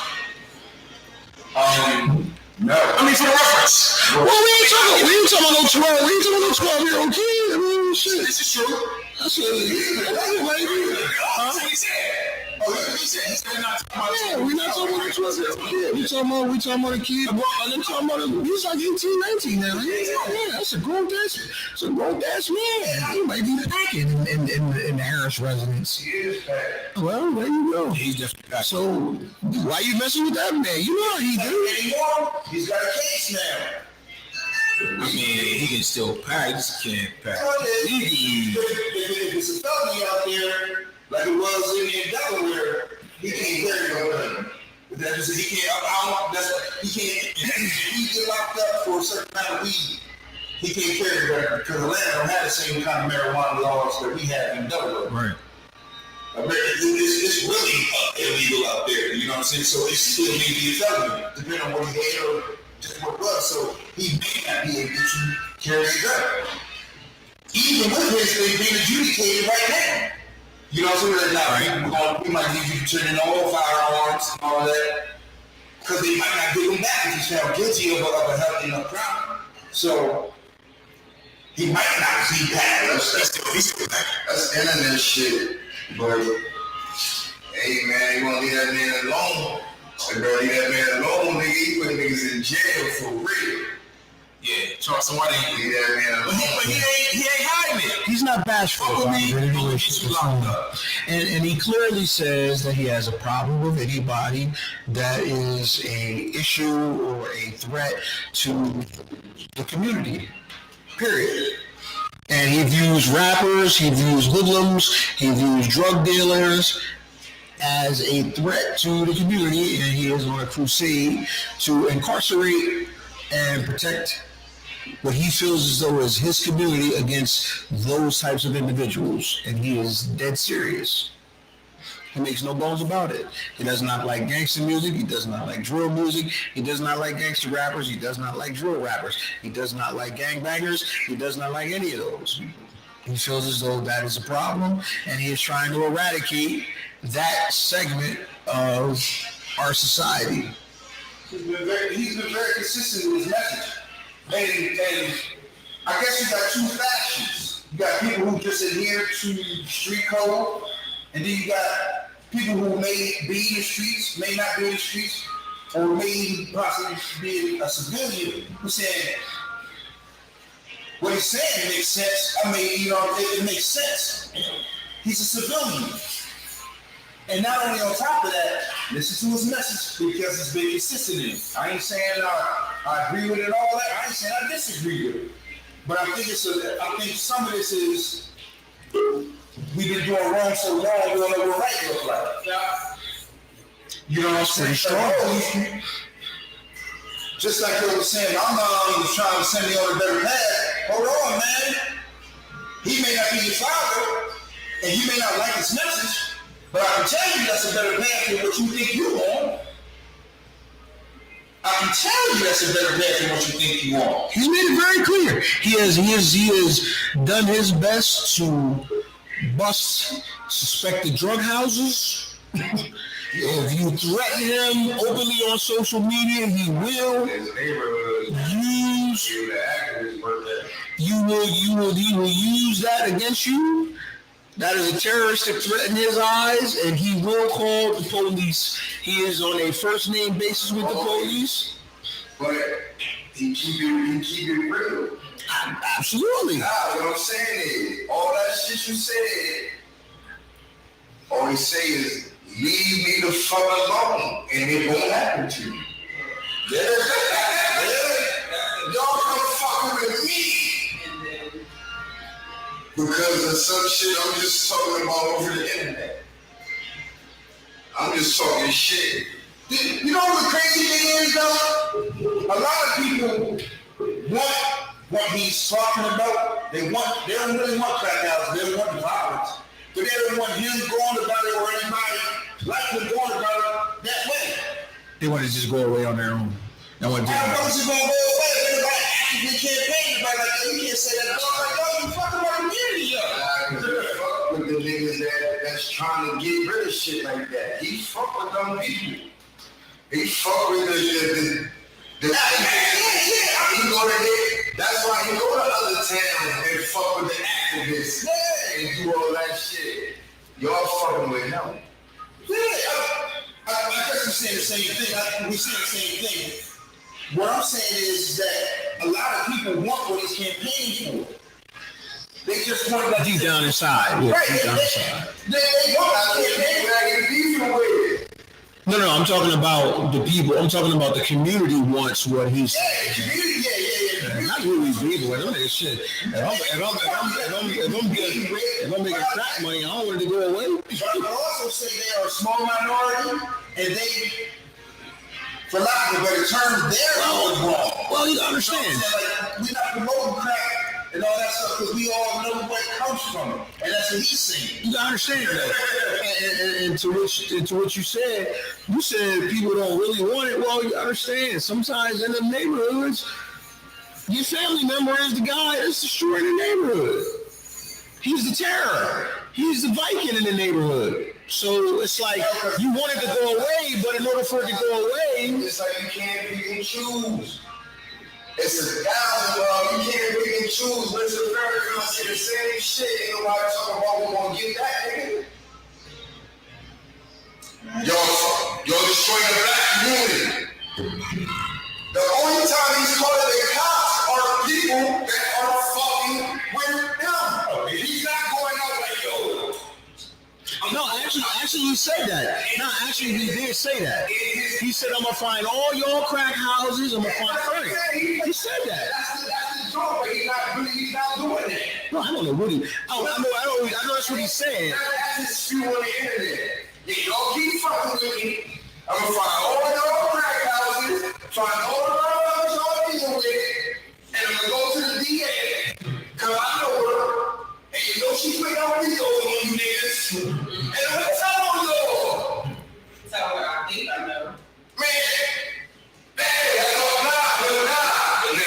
gonna tell what I know because you niggas is threatening. And I got he got 4 niggas locked up right now. Yeah, don't fuck that. For threatening me. He didn't even call the cops. He said that, man, listen. The nigga said, the nigga threatened, like, yo, we better not come to such and such. I'm gonna kill you. Terroristic threat. I'm gonna kill you. So here's like, man, he had to go there for a fucking speaking arrangement. So he called the people like, yeah, I'm supposed to be here for a speaking arrangement. Such and such threatened. They like, boom. He said he ain't hear from them. He ain't hear from the police or nothing. He went there and did his arrangement. He said the police called him, the other dude. Like, yo, we know you threatening. Like, yo, he not bothering y'all. Leave him alone. These dumb niggas, get back on the internet. Yo, this about to see that the police calling our phone. We gonna fuck you up. So what he did was, he said, yo, he got over here, he said the police called him and was like, yo, we gonna give him a fake videotape and tell him you at Magic City. He's like, yo, he's sitting in Florida on the beach. The police put a fucking videotape out. Like, yeah, I'm at Magic City hanging out. Man, these dumb niggas came out of Magic City with all the type of guns got locked up. That's bullshit. Yes, I'm still. That's bullshit. Criminal mind. He like, man, I didn't have to do nothing. Listen, Here's like the police called you until you start fucking with him. here's the thing. And then you get on the phone with the police, you start back fucking with me. He makes no bones about the fact that I'm telling you. Like you said, leave the fuck alone. I'm telling. So how you gonna go to this nigga telling? I told you I was telling. Listen, here to tell you, man, I'm not really scared of the niggas, But when y'all start talking about shooting guns and all that, that's when I get scared. He's like, man, when you talk about guns and all that, I'm scared, man. He's like, I fear for my life. He's like, they see so the boys jumping out with niggas, I'm easy. I'm not scared of no niggas. That shit was hilarious. Like, I'm not scared of no niggas, but when you talk about guns and shit. That shit was hilarious. It's on tape. Oh yeah, that shit was hilarious. Yeah, absolutely. That shit was hilarious. Yeah, that shit was hilarious. He was laying niggas down. Listen, It was one joint. I forget who it was, man. It was the comedian nigga or something. I don't know if it was a skit or whatever. What's the nigga Desi? I don't know if it was a skit or nothing. That motherfucker pulled the taser out. Like, nigga, yo, get the fuck from around me, man. There was one joint, some niggas pulled out on him or whatever have you, man. That nigga had the house on speed dial. He said it was him. Him? He was with him. He was with him. I said, damn, yeah. I seen this. Why y'all keep fucking with him though, bro? Like he clearly said, Leave that man alone, man. Leave that man alone. I just don't understand. Leave him the fuck alone, bro. Leave that man alone. Some real shit. His soul, he was like a nerd. He said, man, that nigga King Kong was a demon, man. He said, we gotta get that nigga off. He said, man, I'm glad they got that nigga out of here, man. He said, that nigga, he was a real killer. He said, he was killing niggas left and right. He said, he was everything Tupac wanted to be. They said, they had to get that nigga out of here, man. He said, he was dangerous. It could be, it only be, a lot of times it only be the people who affiliate with those people and their family members. And sometimes they ain't even family members. A lot of other people, they be wanting to talk the right message. He said, man, y'all fucking with Rondo, man. Y'all came looking for Rondo. He said, man, he said, ain't nobody said nothing about Lil Timmy. When Lil Timmy pulled out on him, he said, Lil Timmy pulled out, did what he was supposed to do. He said, man, that nigga's been smoking all through the 3 years. Ain't nobody hear about his mom. You know what I'm saying? They been putting it in all these songs. Got niggas all over the world scoring on too. Every fucked up. That's some real shit. It is though. That's some real shit. If you cover your ears and failing to hear the message, man, those are the people like, oh, that's some bullshit, this and that. Like, good brother, I understand why you don't like it, but you gotta understand why civilians will say, man, that message is the same thing you said. Right. You know what I'm saying? Like, we don't want this shit. We don't want this shit around here. Now, we know y'all, and we gonna, run down on you and say this shit. But we probably don't want to live in fear and terror in our own neighborhood. No, absolutely not. Like, we being real with ourselves. Absolutely not. Shooting this shit. Absolutely not. That's what it comes with. This niggas is, it's just niggas like, oh man, he's made no bones about it. I am a civilian. I'm a civilian. I don't care about none of y'all street laws and this, that, and the other. Yo, this is like, man, this ain't character. You say, yo, this ain't internet character. He's like, but you niggas taking it serious. You know, it's like, when I get on the internet, I'm Charleston White, the activist. He's like, man, this is just the internet character. Just like all the other niggas make funny videos. This was why. You know what I mean? Like, why you doing? And you get money. You know what's so funny? When you bring up character, this is one of the things I'm like, yo, this is one of the things that really hit with me. He said, man, I fuck Jay-Z. I fuck with Sean Carter, but fuck Jay-Z. Because he was saying Jay-Z's the character. Jay-Z is a character that a lot of people follow behind. Jay-Z may not be the character if you want to live your life in a certain prosperous way that you want to follow behind. But Sean Carter, I can tell you to follow behind Sean Carter every day of the week. He's not a motherfucking character. What Jay-Z is telling the people to do, or influencing the people to do, or his message as Jay-Z, it's not the same message he carries as Sean Carter. Sean Carter ain't got the billions. Sean Carter ain't talking about killing up all these people selling drugs. Jay-Z did. As he said, that's a character. He said, that's why I don't like Diddy and certain people. He said, because you help promote all this bullshit. On the other side, he ain't this. He said, I hate Diddy. I fuck with Sean Combs. I hate Diddy. That's real. I hate Diddy because of this shit that you perpetuated to our people. in your songs and all this kind of stuff. Like, man, that's some bullshit. But Sean Combs, follow him. All the business moves and shit that he made, all the money he made, all the philanthropy and shit that he did that has nothing to do with music. Follow Sean Combs. Follow Sean Carter. Don't follow Jay-Z. Don't follow Diddy. Those characters are characters, and those characters have led people down the wrong paths. But it's a duality. He's like, yo, it's a duality. So they promoting this to you. They ain't doing it. They promoting this to you, but they ain't doing it. Nah, Jay-Z sold crack. Nah, I ain't telling you to sell crack. Nah, Bo did that. But in the beginning, you were saying all that. But the Sean Carter part, we doing this the civilian way. We doing this way. We even dealing with past people who've had overcome past run-ins with the law. And if it was Jay-Z, I wouldn't even be affiliated with this person. But Sean Carter is in business with this person. You feel what I'm saying? That's real. That's it. That's the part I say that's real. I fuck with Charles and Mike. I fuck with that message. He worth the price of admission. He funny. Some shit, you know what I mean? I agree with some shit I don't agree with. That's everybody. So he worth the price of admission, though. That's right. You know what I mean?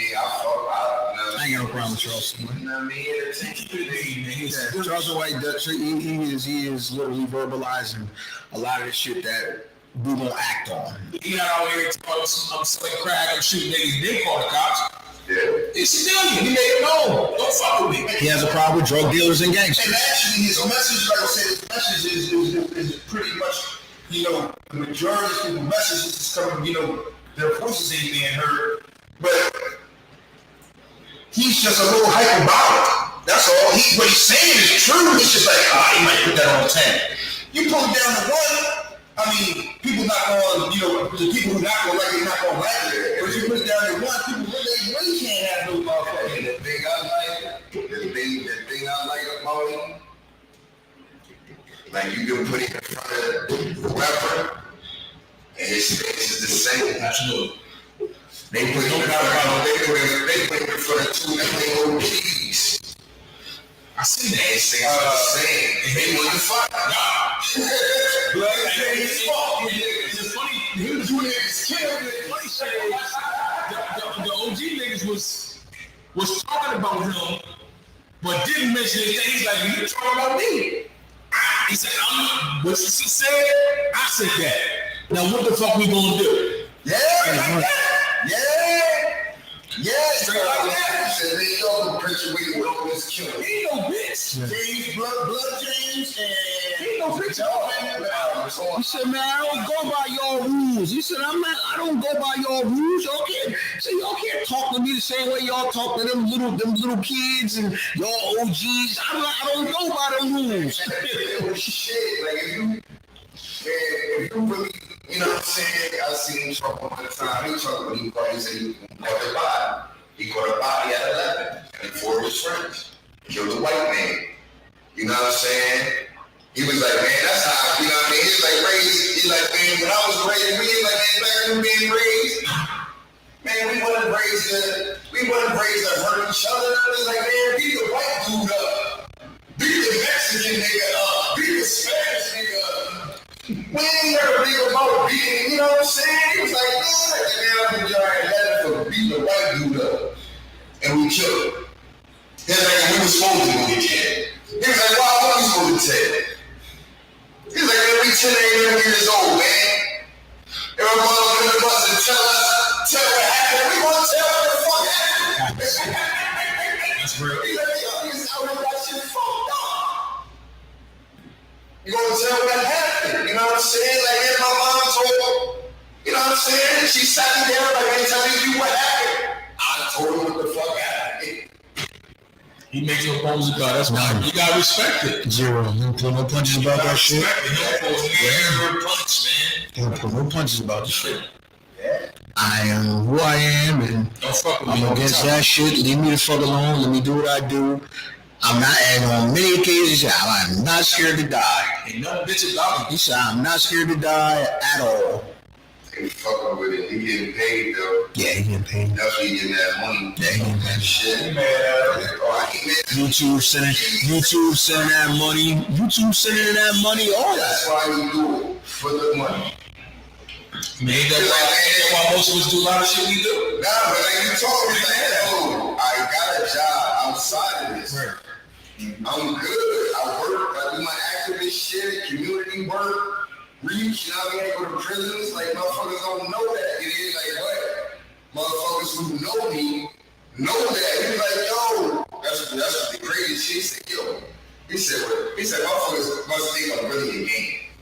He was like, yo, I tell you all this community and activist work I do. You don't think I have police friends? How about that? He gave you the game. Did I tell him? Yo, he was like, yo, I got police friends that we're cool. Like, they like me. He gave a whole tutorial on when you get pulled over, what you should do.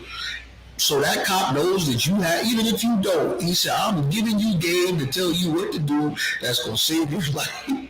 He said, after you do what I say, that cop is going to say, oh, well, you know somebody. He's looking out for my safety. And he said, you will immediately disarm that cop.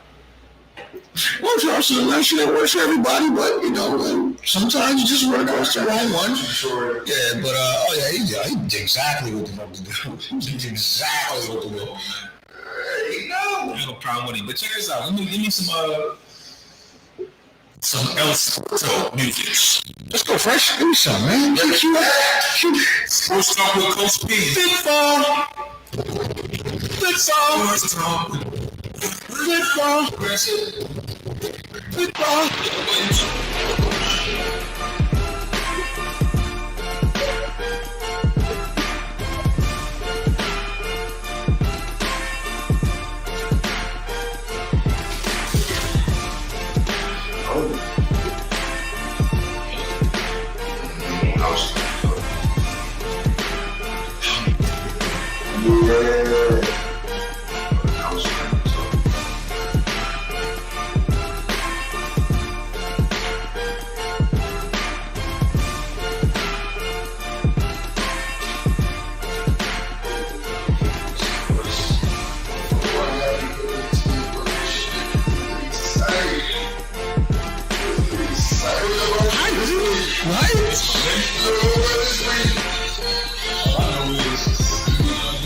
Oh, we talking about that. That's all I know. How many you take? You got 2 minutes? Yes, sir. So listen, we're 5 weeks in to the NFL season. Lots of winners, lots of losers. Let's go do some fire nice performances, man. Let's go through some fire performances, man. Ice man, what you got? Fire performance this past week. My fire performance for this past week.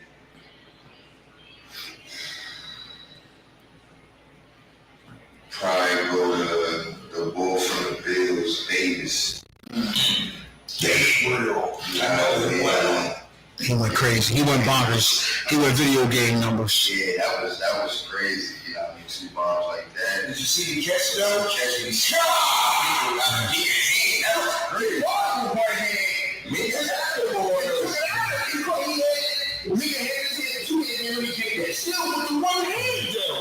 That was going to be another one for the Mika Fitzpatrick highlight reel. Man said, I think not.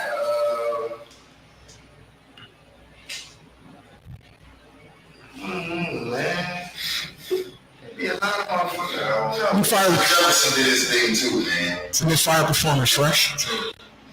This man, I ain't gonna say I cast him off, man, but I had to wait to see it to believe it. And I kind of just want to give Saquon Barkley just a fire performance for his first 5 games. He's back. Batman. I can't even really name. I know I can't name whoever the tight end and whoever the wide receivers are for the Giants. He is their offense. him and Daniel Jones running the ball is their offense.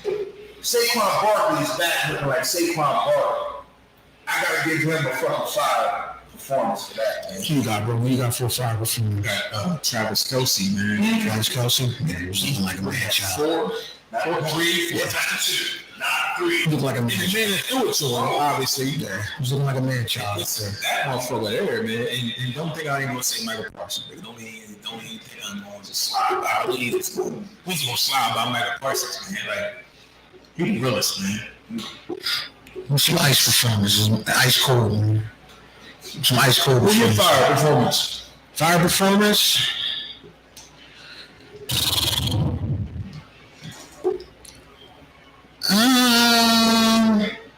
I got to go with Patty Mahomes in his comeback, man. No. You know what I'm gonna go with? I'm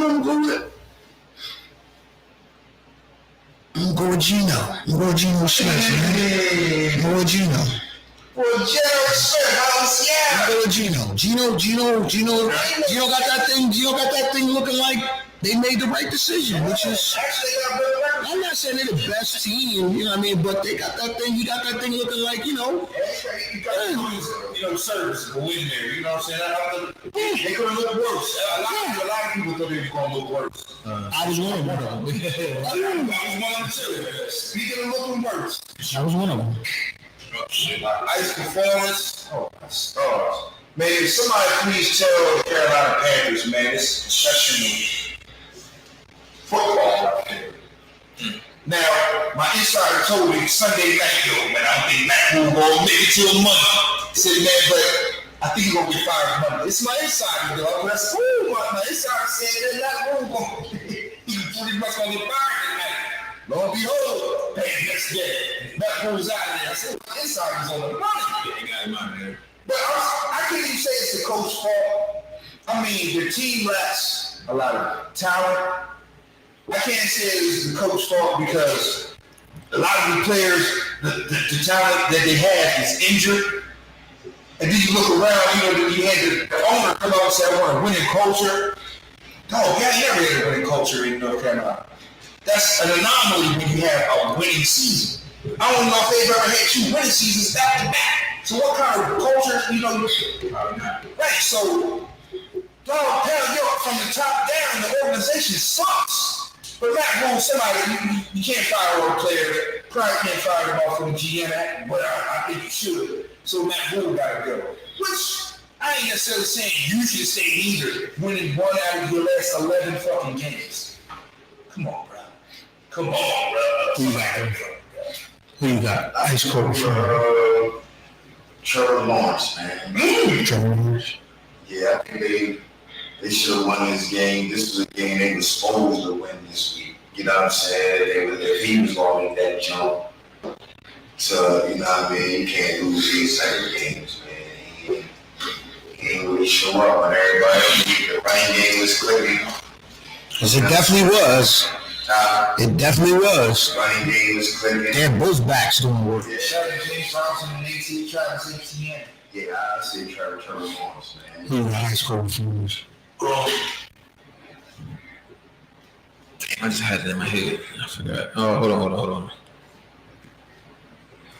Fucking Kyler Murray.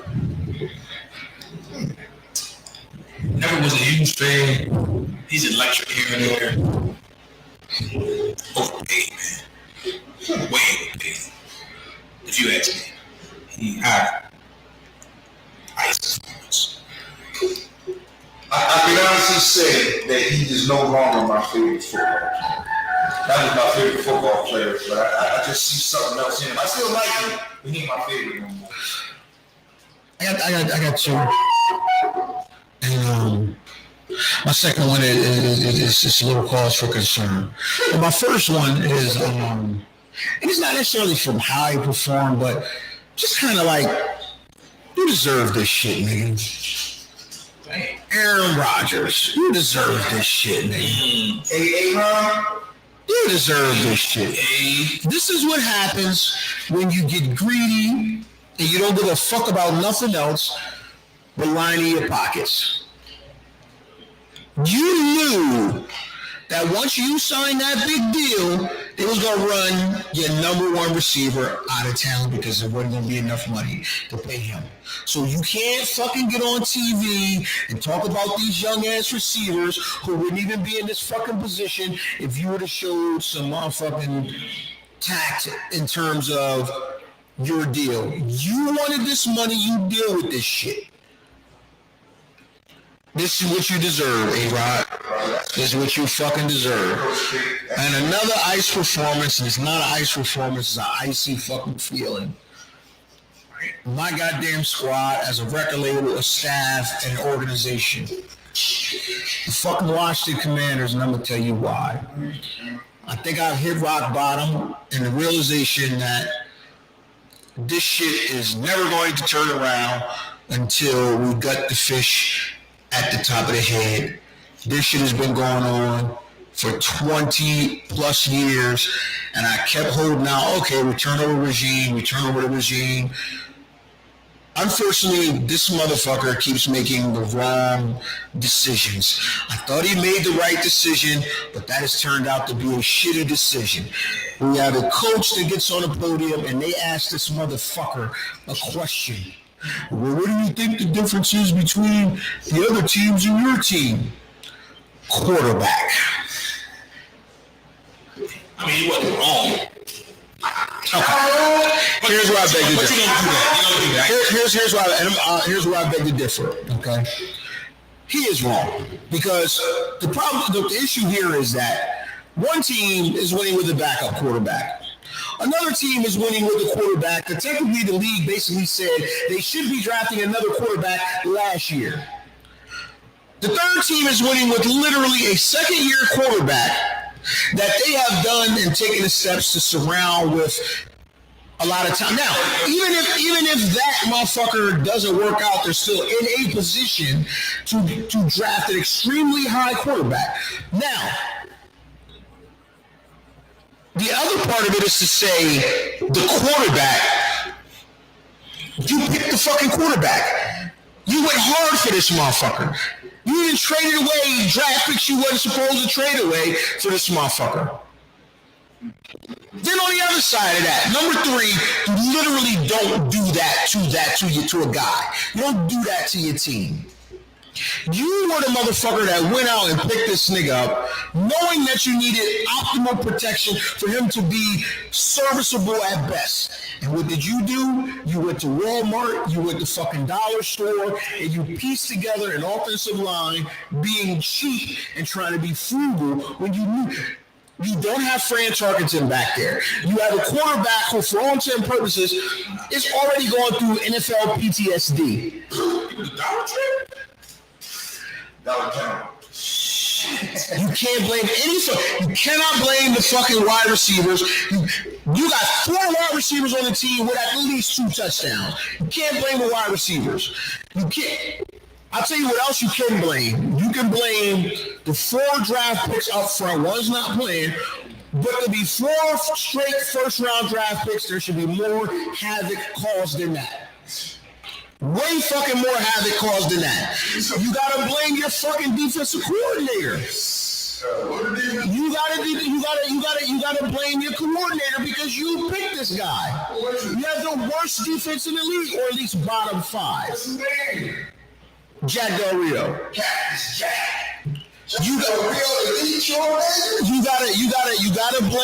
gotta blame yourself because you picked him. You picked him. That's your guy. You're picking former Carolina Panthers players left and right. It's your fault, bro. Motherfuckers said the Commanders versus the Redskins. It's your fault. Oh shit. So first, Daniel Snyder, fuck you. Oh shit. Ron Rivera, fuck you too. Wow. Shit. Yeah.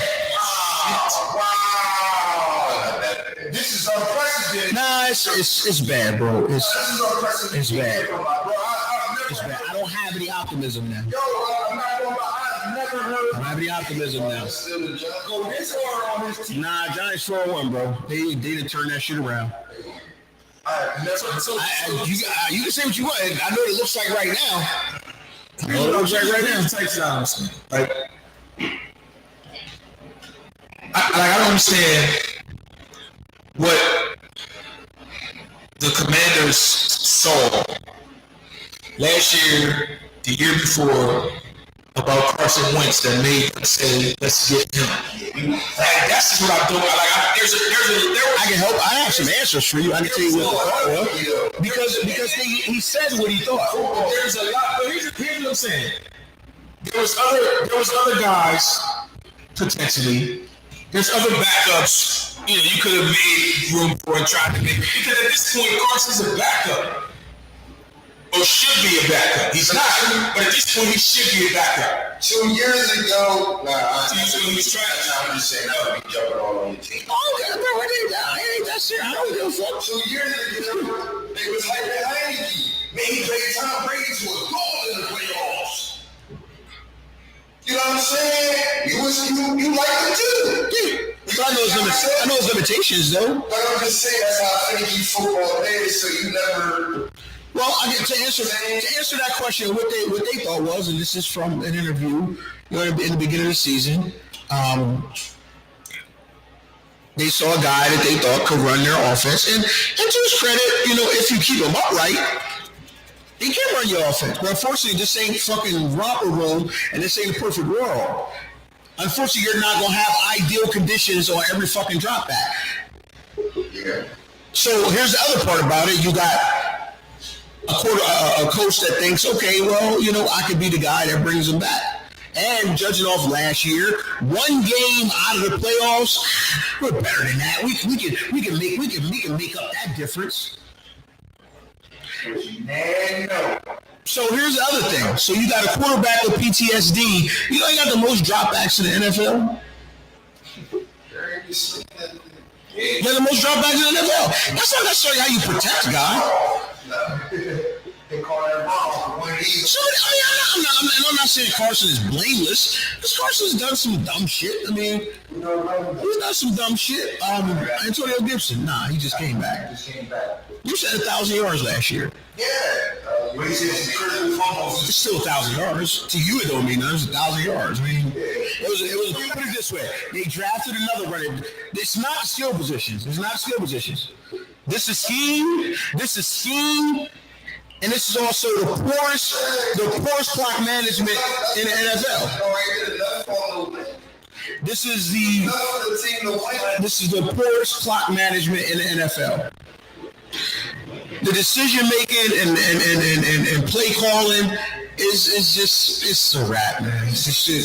To me, I so not think I seen what you saw what they were talking about. He had enough tape, enough time. He would say, we can fix that. We can use the tape he had and the talent he still think he had. But they were wrong because they didn't have the requisite pieces in place up front to help a quarterback that literally, got happy feet. So you shot yourself in the foot with that one. And he, at this time, it was like that one season that he had in Philadelphia where he was MVP, probably won't win if he didn't get hurt. That was an anomaly. That was the outlier. Everything else he's done, he's been consistent with Carson Wentz. When he does it, that 1 year he was looking good. Like, man, he really snapped out that year. And that's still in a lot of people's mind. But what a lot of people sort of realize is that second year. I won't say second year, yeah. Second year. This first year, they was like, hey, let's see another week. He's the guy now. Second year, and then the Eagles' offensive line broke down. The line broke down the third year. He could be the guy around here. That's why Indianapolis like, hey, we'll take him. He could be the guy around here because of all his tape. He's got enough there. We gonna just overlook the dumb stuff he done because we can coach that out. Frank Wright saw, oh no, I went to the mat, dog. I can't go to the mat this year. I know, sir. And actually, they said he didn't mind keeping it. The owner said, no, I'm not keeping that. That was a terrible decision as well, because they even worse off. That wasn't making a decision for no, he on purpose. And he said, this is right to And You saw that clear, like, man, that person was he gonna do this way. Yeah, we're not doing I don't shit. know what man think Matt was gonna do. More terrible decision making. But in conclusion, man, this shit's not gonna turn around, man, anytime soon. Just a sidebar note. Ain't it crazy how he got knocked with all that cash, all them motherfucking pills, and was high at the time, and got less motherfucking shit than my man Gamble, my man.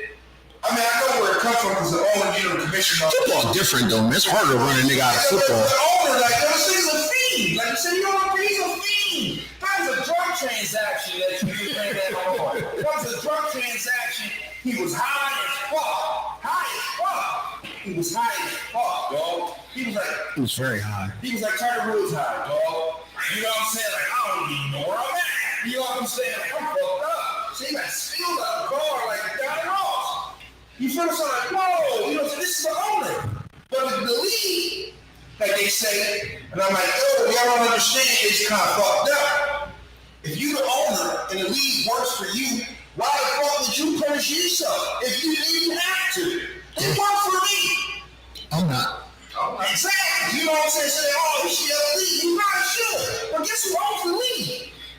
The nigga that was fucking off the person spilled out the car like that. I ain't gonna kick me out the league. I'm making a lot of change around here. Yeah, football was a bit different. You know, Football different. Basketball. That's where they run motherfuckers out like it ain't nothing. They running me out of the league for that. the people still got a little power around there. Yeah, you know, running out of the league for that. So listen, man. The NFC East is back, man. Thoughts?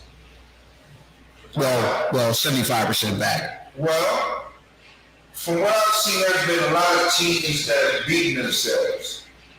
Case in point, when my man gave the ice cold performance to Aaron Rodgers, that team should have beat the Giants. But a lot of people fail to realize that the talent on the teams in the NFL just isn't that different. Now there are one or two people who make a difference. Like they say, we need playmakers. It ain't all about the X's and O's, but Justice and Jones. They had the Justice and Jones. They just wasn't prepared. And that's what I'm saying. Like, yo, dog pound. These people who play these games, the talent level on the teams are probably much more similar than what people think. So when you have an Aaron Rodgers, you're the difference. You're the difference between the Giants and the Packers, because when you look at it, Randy Cobb and Darius Slayton are the same motherfuckers. And Aaron Rodgers ain't motherfucking quarterbacking. You feel what I'm saying? So it's a lot of bad defenses. A lot of bad football being played. I ain't saying terrible, but there's more games lost than won. And I think the NFC East has not shot themselves in the foot. They ain't shotting themselves. They ain't shot like other teams. You look at it like this. Baltimore should be 5-0. They shot themselves in the foot a couple weeks in a row. That's why I said in a row. We're like, yo, they better than that. You feel what I'm saying? They better than that. Some of them other teams should have came back. But they did. You know what I'm saying? Not even this ain't about the NFC East. Let me just straight on Aaron Rodgers real quick. So what sound like is when Aaron Rodgers is really good, right? And he has other than Devontae, he really hasn't had superstars, right? He's got a name there. He's a Jordy guy who he was to me made Jordy, right? He's made a couple of guys. Yeah. Right. So when his receivers, when he's not making them better, it's always he has no receivers. He needs something.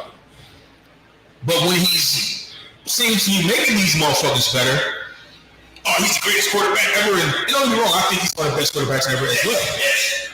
But I just hate I hate how they play it like that. Like, listen, bro. So he's the greatest when these niggas is performing, and he's responsible for it. But when he don't have the same effect on these other guys, why are we blaming them there? It's the same quarterback. I just don't. I don't get it. How is it never his fault ever? That's why I was saying football finicky. It's never his fault. Not trying to compare these two, but it's like Tua and Pat Mahomes. You see what Tua can do with Tyreek Hill. The same shit. Tyreek Hill. The same shit that Pat Mahomes did with him. You know what I'm saying? Even did a little bit more.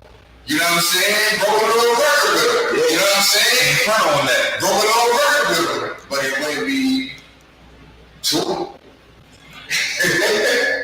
Like it's Pat Mahomes throwing the ball. It's Tyreek Hill making the play during. Right. You know what I'm saying? Right. And football finicky like I don't think it's football. I think it's the people who talk about football that are finicky.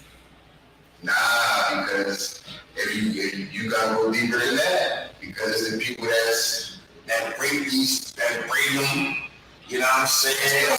That's people who talk about football. That's the real insiders, like the real football people. We're saying Aaron Donald is that guy. It's the people that are talking. It ain't good. It's the real football people. But we agree. Like us insiders, we can see that. But I'm saying it's the real football people are saying, you know what I mean? It's the wide receiver. Yeah, they say this is all we have to do too, right? You have to make that announcers and the other people talk about how great these guys are because, right, or it's like, yeah, the pro football, you know what I'm saying? The football people are saying, so yeah, that's right. You know what I mean? But I get what you're saying. What I'm saying, that doesn't make football finicky. That just makes the niggas who talk about whether it's the insiders or the announcers dirty. Well, it's what it is. Football. But a lot of times, what the football insiders necessarily say is actually what the people are doing, or what the people are either saying or what they see. Now, it seems like some of the football insiders are wrong or negligent in saying, like, if we see that he's making these other guys better all the time, and then when he don't make them better, it's his fault. Why can't you see it? You're supposed to be the inside. They say it, they just don't say it. That's what he just said. It's just finicky like that. Right, that's how he said. He said football's finicky, and I said the motherfuckers talking about the finicky. But also, they see it. They just don't say it. But that's what got to do with football being finicky. But the people in football tell them, like, yeah, that's what you're seeing. They ain't saying, nah. They say, yeah, it is. You know, they can say, nah, well, Aaron Rodgers, you know, like, y'all ain't seeing this right. They say, when we lose the tape, we saying, yeah, it's the football inside. I mean, it's the wide receivers not being open or not, you know, no bounces or something like that. When they actually, like, oh, man, when he was connecting with people of the same stature, it was him going him open, he's great. But now he's got people of the same stature. You plus the NFL are promoting, it's the receiver's fault. Because everybody ain't saying, it's Aaron's fault. I don't think it's the receiver's fault. I just think this is what happens when you don't have good receivers. Not even you can pull this shit up. You asked for this shit.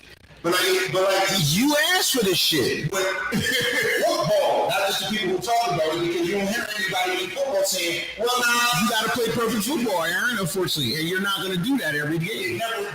There's no margin for error. They always put it all like, when these same caliber guys do good, Aaron's your biggest guy. But when these same caliber guys... That's what we're here for.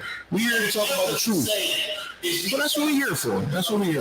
We're here to talk about the truth, though. It might be you, too, Aaron. Like, you missing. No, it is you, too. Maybe the people in the NFL need to say this is what happens when you don't have superior talent. When now you have to live up to that billing. You don't have any margin for error now. They just can't stop sucking his dick. So, So that is. Well, can't get a wall in their eyes. To me, it's two things. One of them is he's so super talented. Like, I get that, man. A lot of people are super talented. You know what I'm saying? So you just can't give them the benefit of the doubt. And then two, they said it about Aaron Rodgers. They don't say it about a lot of other quarterbacks. So he got a body of work. I think he's in some ways he's kind of earned that leeway. Don't make it right or wrong, because like I said, that's what we here for. We'll point the shit out a lot earlier than they would. That's what I'm saying. Like, you giving him the benefit of the doubt. You don't have to.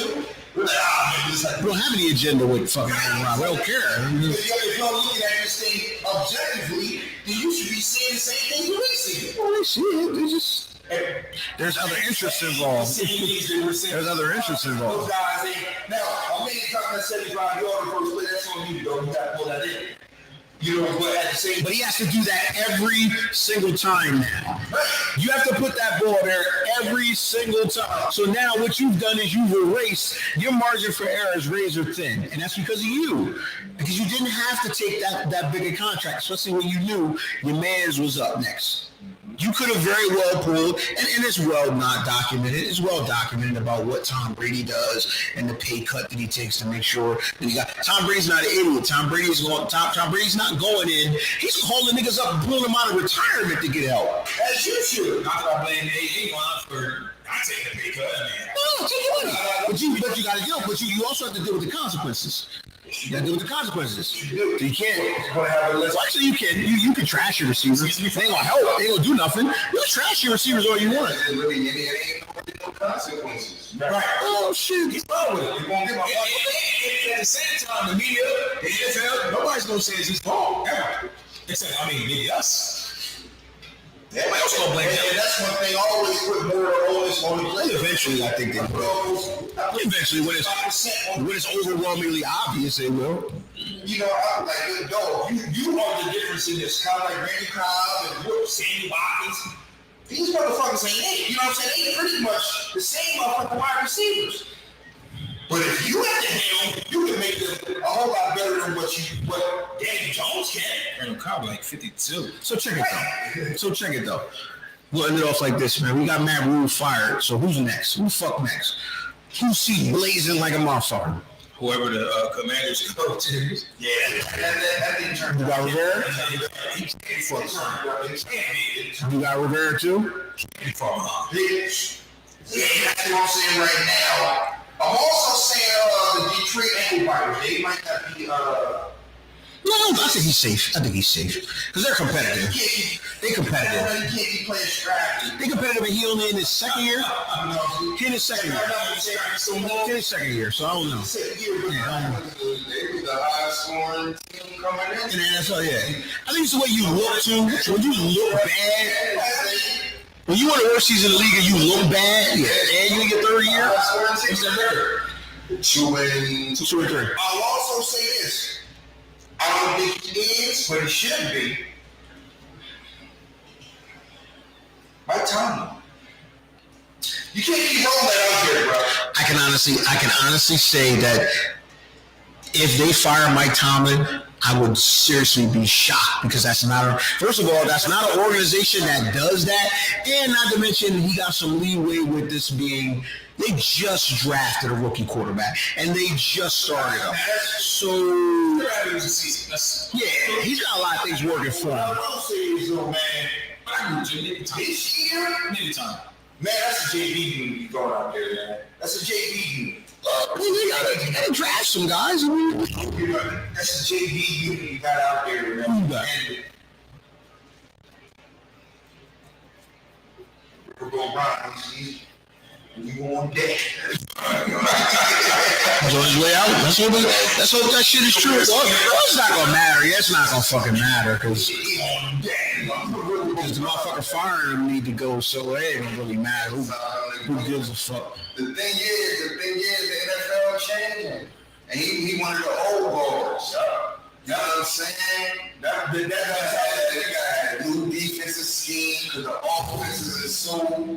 You know what I'm saying? He one of the old guards, and that was the mentality to say bring in Carson Wentz. Old guard. It don't, you know what I'm saying? It don't seem like it's working. You know what I mean? It don't seem like it's working. You know what I'm It's not seen. You let the Jackets jump down the sideline. They ain't working, bro. You can take Seam out. They ain't working, bro. You can take Seam out. It's not working. It hasn't worked for 27 years. Man, so What I would also say this though, the fist strikes from the head back. So until Danny Schneider goes, that's what I just said. I said the guy pulling the trigger is never gonna get better until he's gone because that's the decision maker. yes. He has not made any good. Well, not only that. It's almost like he got a fucking black cat. I was forced into that Robert Rivera decision. You know what was real crazy to me? I'm talking, how you go wrong?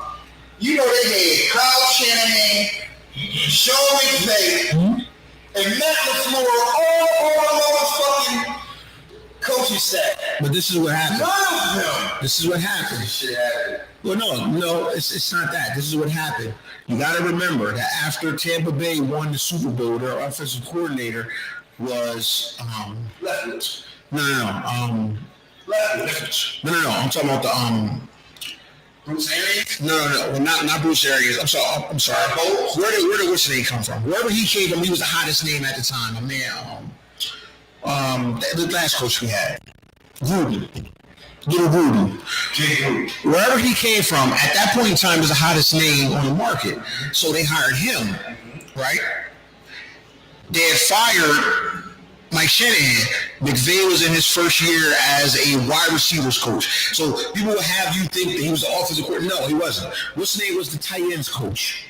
LaFleur was like the offensive assistant, some shit. So none of them were in prominent roles. What's name was like the assistant offensive coordinator. They were all young, like in their first and second year. So that staff, although in name they were there, none of them was in a position to even be an offensive coordinator. Maybe Sean McVay, but that's if you're being super progressive. You know what I'm saying? So we hired you. What the Rams did though. No, but that's 2 years afterwards. That's 2 years afterwards. That's 2 years afterwards. That's a lot happens in 2 years in the league. You're right. I mean, but it just was. I was just bothering my mouth. If they hire, they had LaFleur, Shanahan, McVay. There was another one. There's also another one that's out there too. That's a coordinator somewhere. Yeah, they was all part of Mike Shanahan's staff that were holdovers that Jay Gruden kept. Mm-hmm. Because Jay Gruden at the time was the hotter commodity than them. So that's the answer to that question. Sounds weird when you say it, like, what the fuck? But when I see the picture, they go like, what the fuck? Trust me. Not saying he wasn't a good choice. Nah, it was Jay Gruden. It was Jay Gruden. They had all gone because then what happened was, once Big Shanahan was gone, Lou Shanahan was there, so then Lou Shanahan left and took an offensive coordinator job, then got the job with the Niners. LaFleur was the last one to go, but it was Lou Shanahan, then McVay, then LaFleur. But by that time, they had more years of experience, and Jay Gruden was only in his second year. So which was the year we had drafted? That was the year I think we drafted RG3, or the year after we drafted RG3. So either way, you either gonna give the coach a shot with the shiny toy you got, or you want to give RG3 a chance to come back and play. Shanahan was the coach. Shanahan was the coach when we had RG3, and then the next year, and then that's when we drafted him and Kirk Cousins the same. So Gruden had him, and he had, when he got hurt, Kirk Cousins. So then Kirk Cousins had his little bit of success with a playoff run, you know what I mean, a playoff berth. So by that time, all them other guys are gone now. Then it starts to shit. But at the end of the day, from the top, every single decision, RG3 gets hurt, Trent Williams get run out of town, all that kind of shit. That shit is under his watch. Like, shit just going wrong. Shit is just shit. You gotta purge the whole thing now. I didn't think that, but now I'm at a position now where I just feel like I gotta purge the whole shit now. You gotta purge the whole shit now, because my thing was at the end of the day, dude been out of the way, he ain't bothered nobody. But unfortunately, man, these are still your decisions. You're pulling the trigger wrong. You're hitting the wrong guy. So yeah, now after 20-some years, you have no excuse now. It's like other organizations have been bad twice and turned it around in the same amount of time that you've been bad. Yeah, you made the playoffs here and there, you know what I mean? But it's nothing sustained. It ain't been nothing sustained. Somebody brought up the name Jason Campbell. You had the Bengals turning around twice in that time. During the Ocho Cinco time, and now with Joe Burrow and them, they've turned around twice in that amount of time. In those 20 years, they've been at they've gone up, then they've gone back down to the top of the draft. Go to the playoffs more than them in that time. Yeah, we go every 3 or 4 years, which is like fool's gold. Doesn't make it for some reason to him. It's like, okay, well, we doing a good job. We just got a hit. Well, you keep hitting, this shit keeps happening. So I mean, at the end of the day, let's get some NBA action, man. Let's get some. I know. Is it next week? Preseason thoughts. Fresh bro, preseason thoughts, bro. I love my basketball team, the motherfucking Sixers. I love us. I love us. I think we're gonna be in the Eastern Conference Finals against the Bucks. I love our team. We deep now, man. We got worry about certain people, you know, and we kind of counting on you because we didn't have the depth. We got some more depth, and I like us, you know, on paper. I like us, you know, pretty much against anybody with the games on paper or paper. But I think we got a good shot in her life as well. Anybody standing out in preseason? I don't know whether you care about preseason or not, but you observing anything? Well, one thing I seen, man, that I liked was I liked the way Spider-Man was playing out in Cleveland. I like that. One thing I didn't like was, God damn, man, they can't catch a break out in Charlotte. Fucking Melo is hurt. Thoughts, bro? Preseason thoughts? I haven't watched preseason.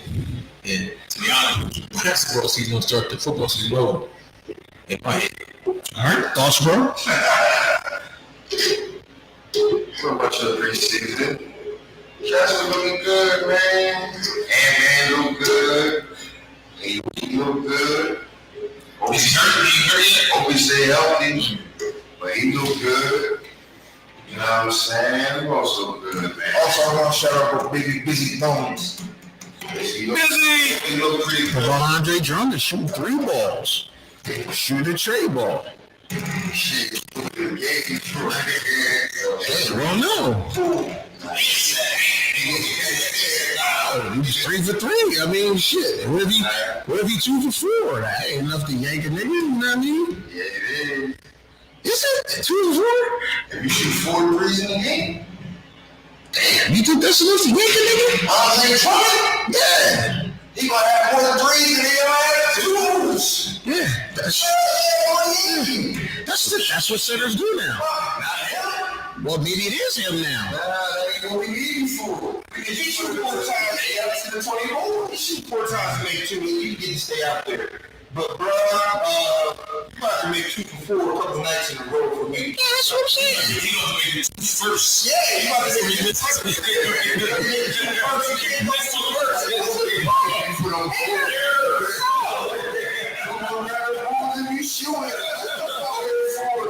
That's what you got, small forwards and power forwards and You're in the game. You better shoot 2 first. Make the first 2 shots. You better shoot. It's just certain reasons that they not trying to hear that shit. The Bulls letting them rock out. Now, that ain't where he's shooting them from. That's not where he's shooting them from. He's shooting high pick and roll guy now. Pick and pop guy. Pick and pop guy now. He's shooting from the top. He's shooting from the wing. He's not shooting from the corner. Man, don't you? Man, Hold on, no fresh. Hold on. Still stands. Okay, what you say? You first you, but nigga, that is But hold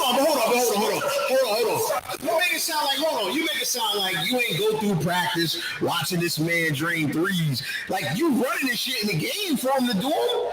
So it's not like y'all was running practice for the last 2 months, and all of a sudden he just said, "Watch my shit, coach. Look at my 3 ball." And you're like, "Oh, nah, you've seen him." Like, let's be real here. You've seen him. Or in practice, he was picking pop, and he put him at the elbow and shot that shit. Man, he shooting threes, bro. This I've seen from the interweb. don't count. These games don't count. Just try some new shit on the pod. We're gonna try. That's his use. Don't get Nah, but that he's been working on his range. That was the talk over the summer.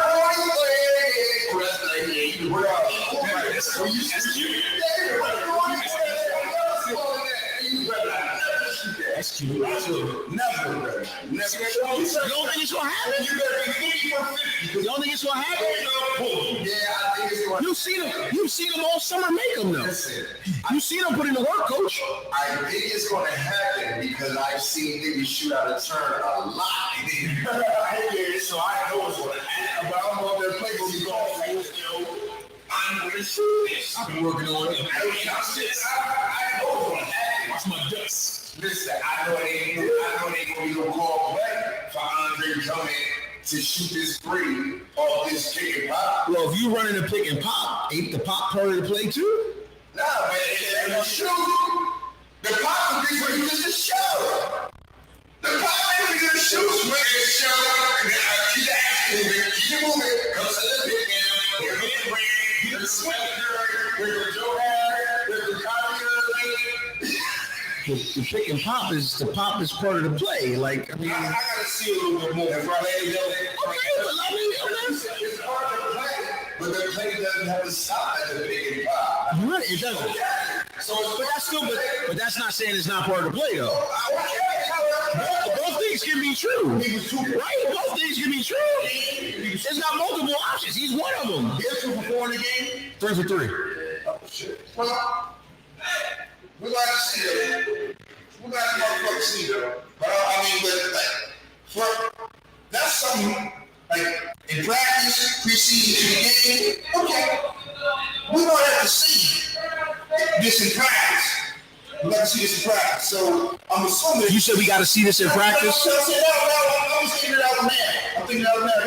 I'm assuming they've seen it enough in practice to say. You have to assume they have. They have. Now, me myself, I hadn't seen. I'm like, oh, To you, it's a shock, but I'm like, yeah, I can drink some more because I gotta see this. That's why I asked for long.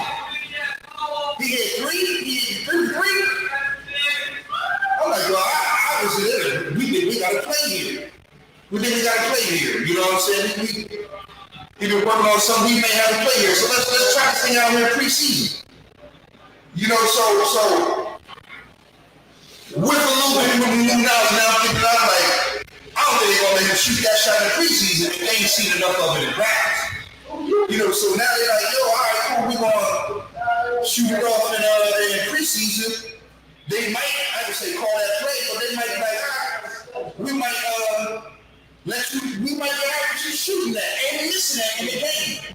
But when you miss that, we're not calling that. We're not letting you run that play, shoot that shot no more until we see a little bit more out of you. Okay. And for me, I'm like, oh, what are you doing out of the corner?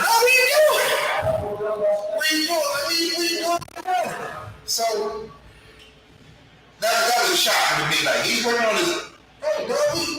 I mean, it's only right. Why not? You did. I think somebody working on his shot. Do whatever the fuck you feel you need to do. That's how you feel like he was going to put another 5, 6, 7 years on his career. Right. That's a smart thing to do. It sounds weird saying Andre Drummond jump shot, of course. But I mean, it is what it is. But what's even funny about that, I always say, man, every big man, you should have some type of low post component to the game. That part, I'm like, I would say the rapper working on threes, but you working on threes. Why don't you, like, put a low post It's like a game, bro. There's only 2 low post centers in the league. Because they don't work on that game. Right. Exactly.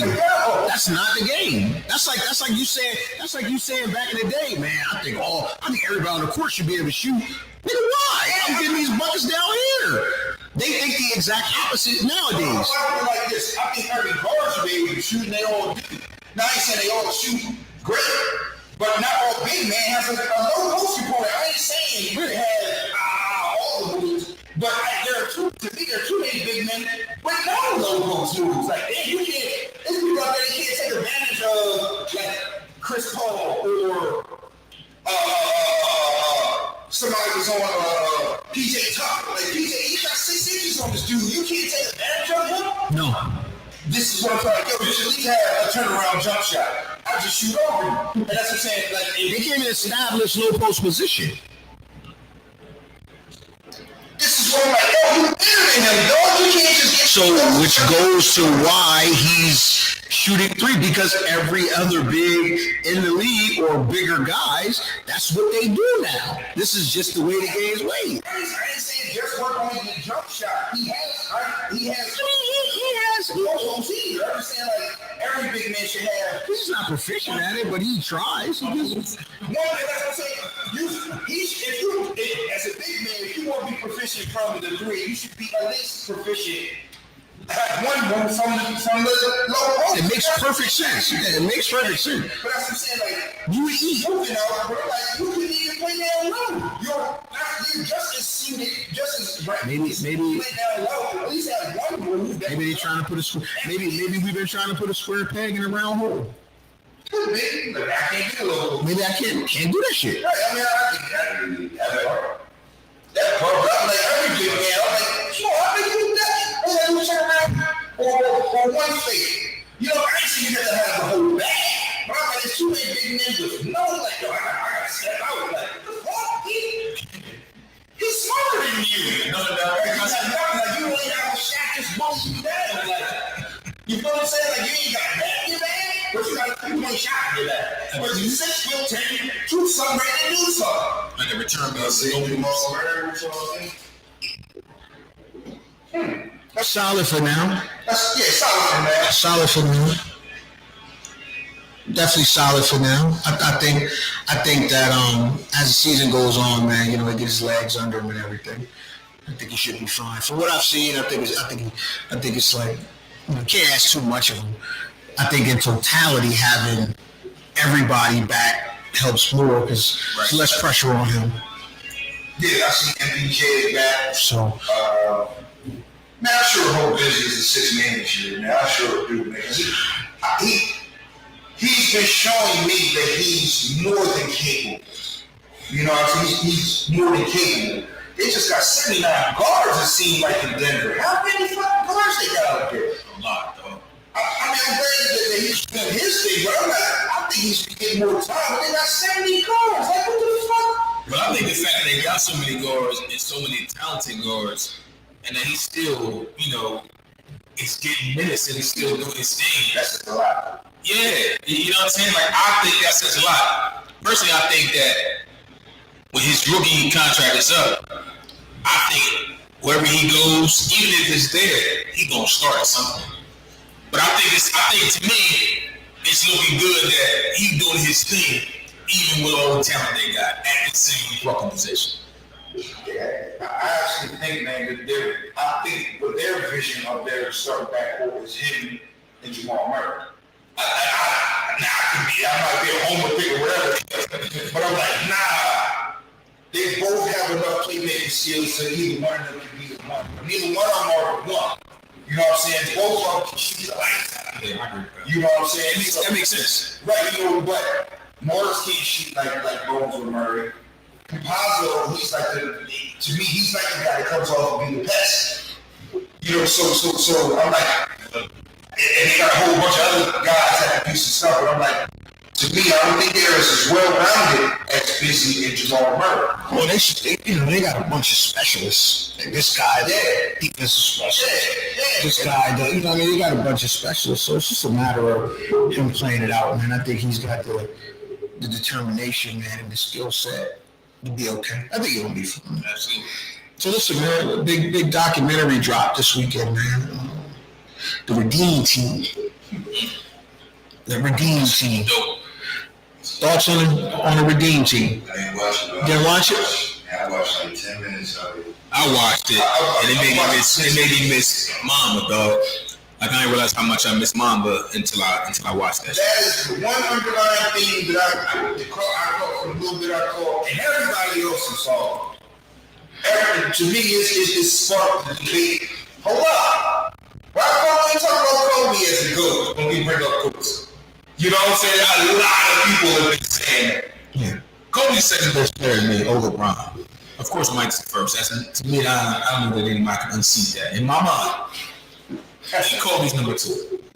That's never been a debate to me. I thought it was a good doc, man. Good documentary. And I think unintentionally, it kind of opened that door and shed a little bit more light on hey man, this dude was pretty fucking good. Very fucking good, considering like the failures of that team. And then it's almost like you wanted to be like, why the fuck did you go get Kobe in the first place? Like, what the fuck was wrong with y'all? Wait, they was doing it differently before. Yeah, but still, They like, was just picking up people like, oh, we're just gonna roll out 12 to 13 young bucks, too. You know what I'm saying? I don't even have one without it. well, At first, LeBron on team, they was young. That was like their first years. well, With AI and the 17 team, that was when they was the established motherfuckers. I think they were cold. well, baby, I guess when you watch it, you'll remember. You'll remember more about that third run for LeBron, because you gotta remember this was LeBron in the third run. LeBron, Wade, Melo, Chris Paul. Chris Paul wasn't there in the first run. Nah, Chris Paul wasn't there in the first run. But this was their third run. They had lost in what was it, 2000? It wasn't their third Olympic run. Their third 2002, 2000. It was 2000, 2004, 2006, and 2008. Yeah, so it was their third run. They had won 2 bronze medals. The first one was, they had the veterans with AI and Tim Duncan. Them niggas, they lost. And then they came back and lost again. Got the bronze medal again. And then Kobe jumped off the bench like, all right, man, I'm trying to see you niggas lose. Because that's what it looked like in the doc. That's That's what he told him. yeah, I mean, That's crazy. I mean, for a lot of times they was just picking. They were picking people, and certain people was turning it down. So I don't know if Kobe turned it down, but he might have been like, "We ain't gonna ask because he's gonna turn it down." Well, it wasn't an ass. It wasn't even a program until the Redeem team, so to speak, when they brought Colangelo on, and then they brought Krzyzewski on. Even with that, Yeah. motherfuckers was in 2006. The first time they lost, that's just the first time they lost. They were in 2006. Yeah, I think it was 2006. I'm cool. Like, So everybody was turning that shit. Yeah, and it was just like the guys you said gonna get him. Yeah, You know what I'm saying? That was the thought. And actually they should have got him. You know what I'm saying? Like you wasn't gonna pick one from the same team over them.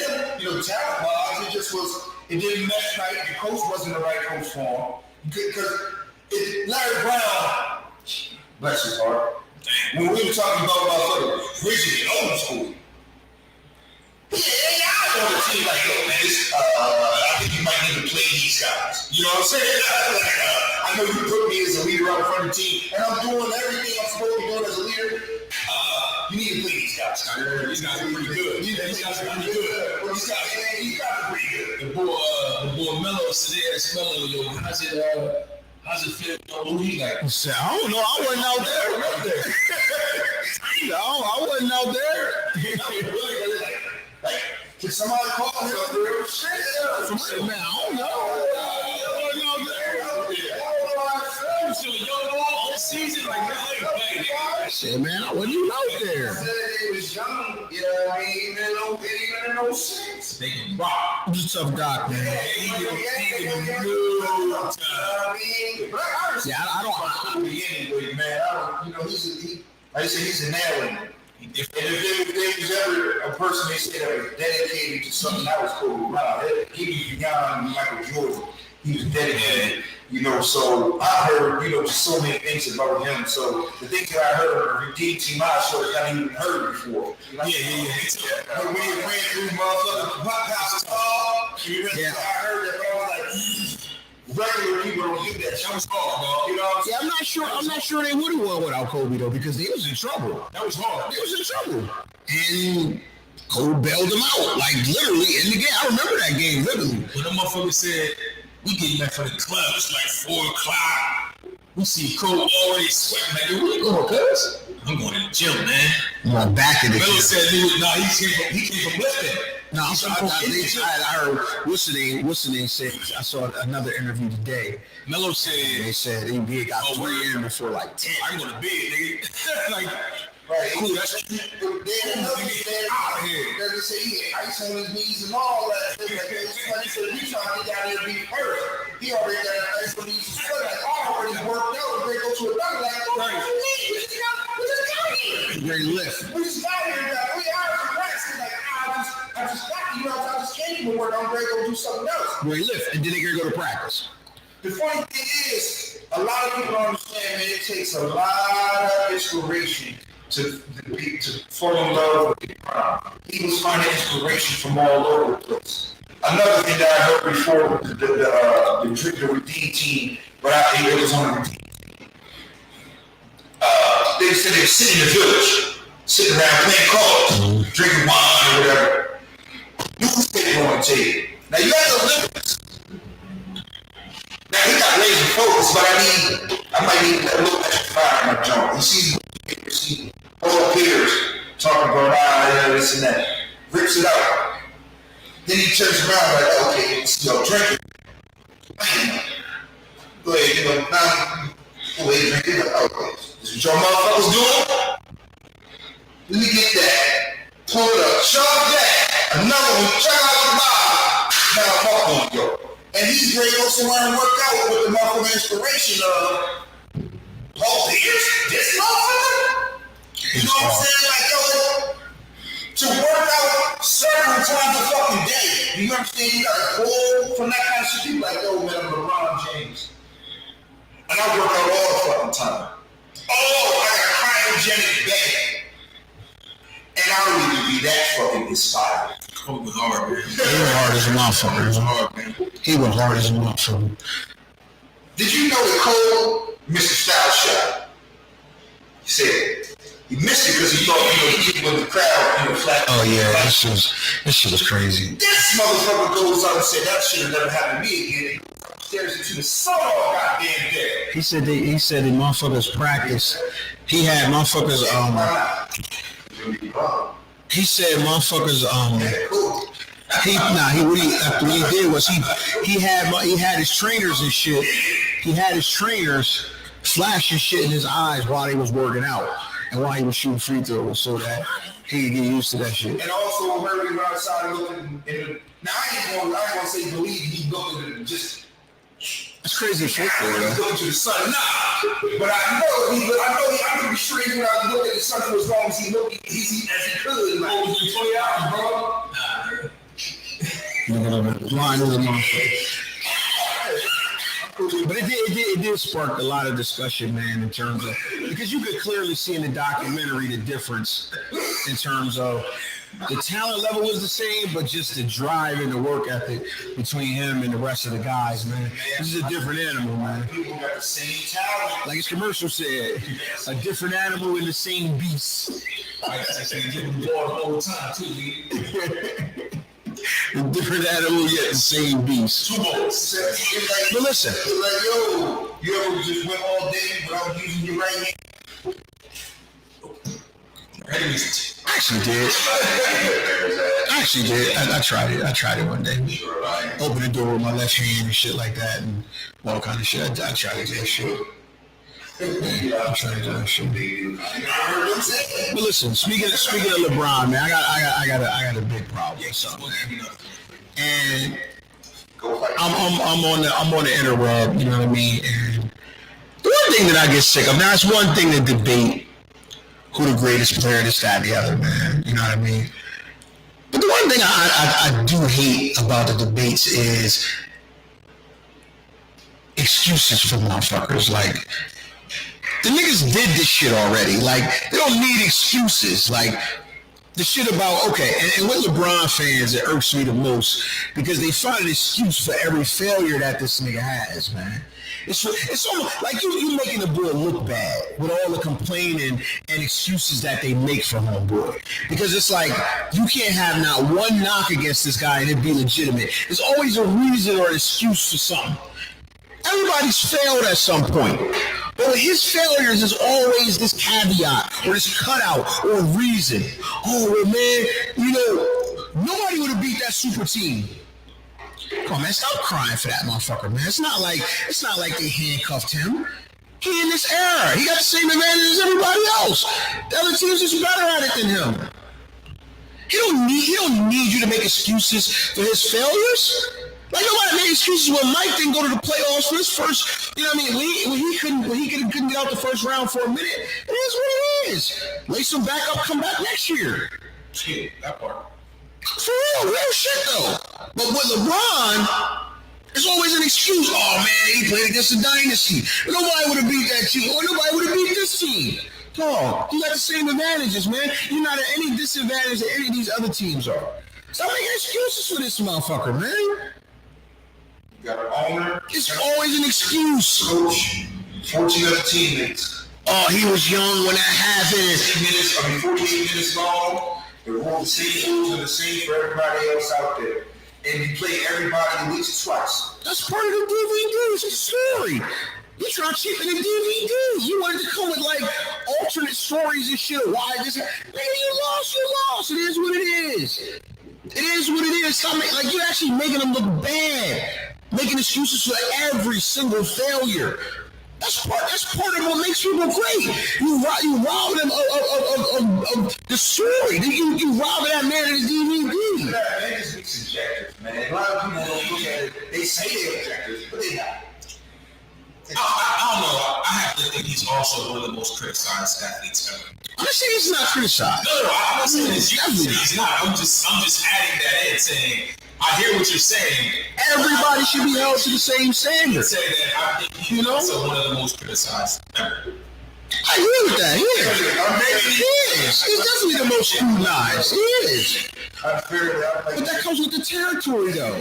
His resume stands alone and doesn't need the excuses. You know what I mean? Like, it's like, well, damn, like, so you mean to tell me that this dude can't stumble like anybody else without having some sort of padded excuse or, like, dude, his resume speaks, so him having 4 titles ain't good enough? Or because you feel like it's not 11 or 6, it's got to be a reason why, because you just can't accept, you know what I mean, that some people don't think he's the greatest basketball player ever. Like I said, to me, people they conveniently leave out or put in stuff, they play stuff or not play stuff, and I'm like, man, it all counts. All the shit counts. It all counts. You play, you got what you got. And your hand with your hand. That's what the fuck it is, man. That's what the fuck it is. In closing, man, stop making excuses for that man. Stop making excuses for all the basketball players. If we're gonna talk about him and we're gonna rank the greats and split hairs, all that shit, like, we can do without that. The resume stands for what it stands for, man. It is what it is. Like, we don't gotta make excuses for it, because it's not like dudes are playing. He's not at any disadvantage of any of these other teams that have won a title, period. He got the same advantage of player movement that the Golden State Warriors had. He picked his spot 3 different times. He picked his landing spot 3 different times. Stop making excuses for him. He's choosing this path. Some people make excuses for KD. All of them. All of them. They make excuses, man. You know, it's like, that's the phantom, though. Right, it's the phantom. It's the phantom. That shit is the super part of it. It makes it a debate, because what you're doing is now you're taking into account shit that don't really matter. It don't matter. That shit don't matter that he played a super team. It don't matter. Everybody else played him too. It don't matter. Everybody else is the same. He's been on the bench. He's been on the other side of it too. Moving on, man. So a super team is only a team that's put together.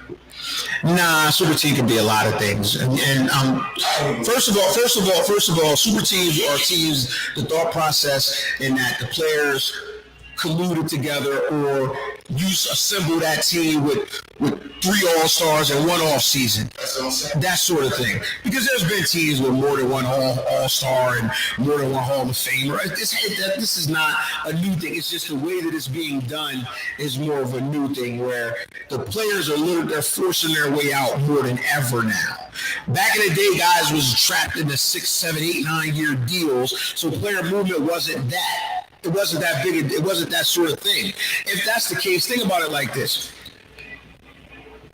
If Shaq was a free agent, when Shaq was a free agent, why didn't he just go play with whoever was popping at the time? He did. It wasn't that way. He did a lot. No, I'm talking about the first time. Well, he got traded. The first time. He got traded from Orlando to the Lakers.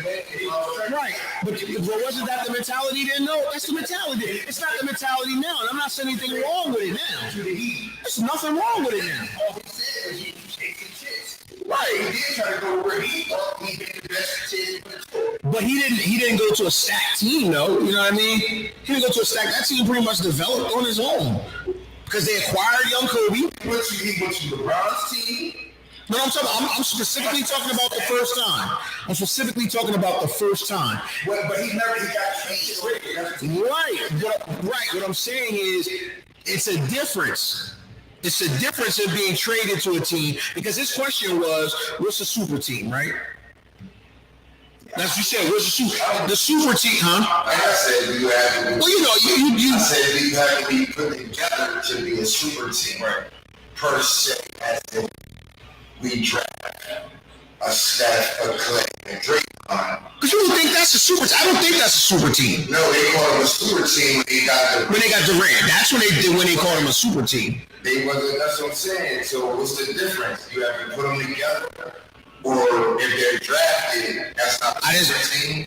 It's the collection. It's the collection of three all-stars in one off season. That's what they call super teams now. I didn't make it up. That's what they call it. You know what I'm saying? And to me, and let me put the caveat out there. I don't think there's nothing wrong with it. It is what it is because everybody has that opportunity now. It's not like I just wanted to, clarify if a super team was a team that's put together, or we have in the draft, and it's Boston a super team. They got Jaylen Brown, Tatum, Marcus Smart, and they all drafted. Because by all means, nobody's considering Marcus Smart as a part of a super anything, or a part of a big anything. And the way that team was now that could change if let's say Nikola Jokic was a free agent and he decides to go to Boston. They would consider that like a big three. But the funny what I'm saying is, if you got and then they go to be something, or will they be like the Warriors? Yeah, like the Warriors. If you don't get nobody. No, because I didn't consider the Warriors a super team until Kevin Durant came. Well, that's what everybody else considered them. I just figured, hey, it's a goddamn free agent going to sign with you. But in the Miami Heat case, all three players talked about what they was going to do. In the case of the Nets, all three players talked about what they was going to do. So I guess those are one items. They colluded to do that. Well, I guess like that, it really ain't. I don't believe in super teams anyway, but it's only really two super. Why don't you believe in super teams? Because you don't think they work? No. I don't believe in a super team. People say, oh man, all these players got together this and like that's what the fuck you supposed to do. You don't know Kevin Durant didn't want to go to the motherfucking Kings. He wanted to go to some motherfucking Brownie who had some good players. You feel what I'm saying? He's not going to the fucking Kings. It makes sense. Exactly. That's what I'm saying. It makes sense. Exactly. Matter of fact, I'm going to somewhere that might be considered a super team. Devin Booker. Chris Paul, people can consider those three people a super team. But what I'm saying is, first of all, taking the players out, bro. The GM's job is to get the best team he can supposed to have any motherfucker with. I'm not supposed to not say, oh man, Kevin Durant's out there. Oh man, I don't want a super team. Nah, you're supposed to do that. Matter of fact, the Lakers did it and said, oh no, we got the ring, but let's go get the number one draft pick in 79 and back him up like motherfucking Thompson. For the reasons y'all saying, for all of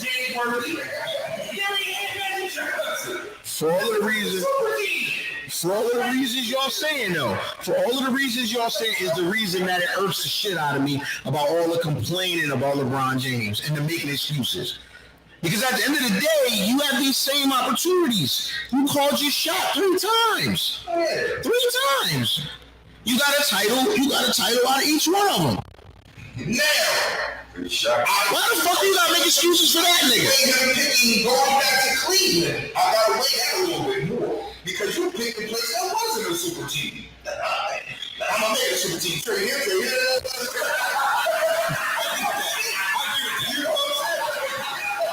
saying? You weigh all them niggas. Say all them niggas. He didn't go to a super team, and he didn't even become a super team. Well, they put it this way.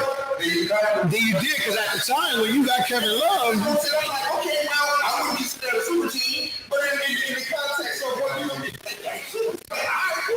actually you come together better talented than that. Like that's what the fuck you're supposed to do. Have the best friends on your team that you can have. You're supposed to make this thing fair. You're supposed to make your eyes the best you can make your eyes. solid.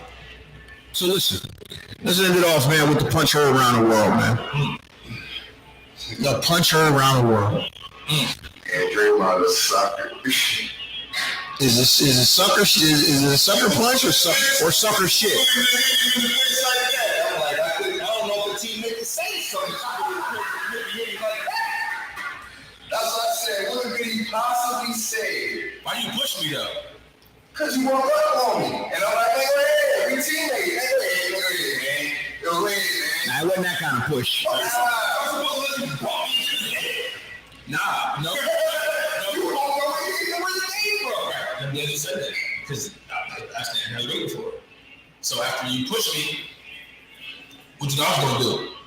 I was just in your face As a teammate. As my team. as a nigga in your face. As my team. As my team friend. See, you might be looking at Draymond Green as a motherfucker you don't work with. But I mean, I don't work with him, so yeah. But you're cool. They finally teammates. But we don't know what they were going through at that moment, though. It wasn't that serious. Because nobody moves. Nobody moves. If you all move, That's Draymond, though. oh yeah, that's what I'm saying. He told what everybody was saying, he didn't say nothing that made when Draymond started walking, motherfuckers like, nah, shit. Nah, go ahead. Ain't nobody do none of that. We all move. We all work together. We all teammates. If the motherfucker was sat in front of that, motherfucker ain't think you was going to go on there with motherfucker was saying, man, oh, you crossed the line, JP. Yeah, what? He talk shit all the time. Why is that? Well, I ain't too worried about what I'm just You lie, but you don't go around punching on them either. They don't push me. They don't push me. You don't go around on them either. It's fair. Waiting for them to that's fair. That's fair. That's fair. And I'm saying that's how I look at the whole situation. Y'all was far away. Everybody heard what was being said. You know what I'm saying? How I look at it. Everybody heard what was being said. Y'all was a distance away. Right. You know what I mean? Yo, I don't think y'all was listening. I went there. Ain't no video. Ain't no audio. It's fair to say. So it's a question. It looks like everybody walked down on me. So I really quite a distance away. And what I'm saying is, boom. Even like y'all teammates. Motherfuckers, if motherfuckers thought it was that serious, motherfuckers would have let it get to that point. Right. Motherfuckers would have been like, no, whoa. Because this can be nothing but that. Yeah, you know what I'm saying? It was like to make that show the bang with it. Nah, but when you go to the motherfucking rock and you're talking shit, you walk down on me, Nah, he shoved that man like, get the fuck out of my face. That's what that was. Here's the thing. All the stuff, right and wrong. Oh, let me ask you this, brother.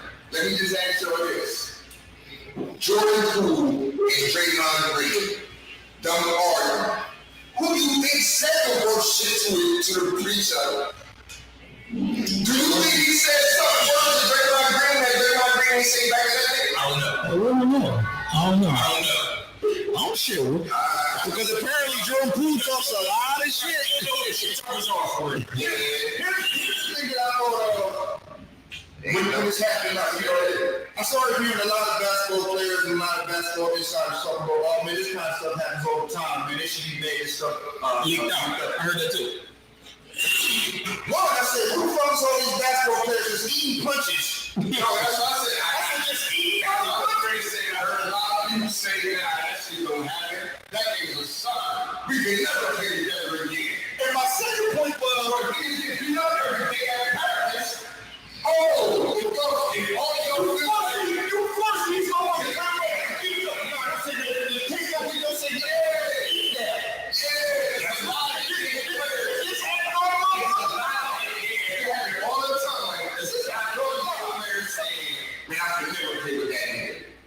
Can I say something? So I also was gonna say, how the fuck should Jordan home field? And then you said, because they said we gonna have this tournament. Oh, I was trying to eat this shit. well, he ate it. I mean, yeah, he ate the shit off. Can I say something? Eat this shit. Can I say something? I gotta eat it all the way every day. I gotta eat it all the way. I can't do nothing. I can't sit in a hotel. I mean, yeah, you can. True. He ain't gotta do anything. You can see him. But what I'm saying is, well, you can do that. everybody talks about, oh man, push me in the face. I'm like, man, how the fuck is that good for your team? Now this man got show up every motherfucking day. No, I can't do shit. This man who just down me in front of Who says he can't do anything to him? Alright. That's a question. I'm just saying. He might get it back. Do you want to get it back?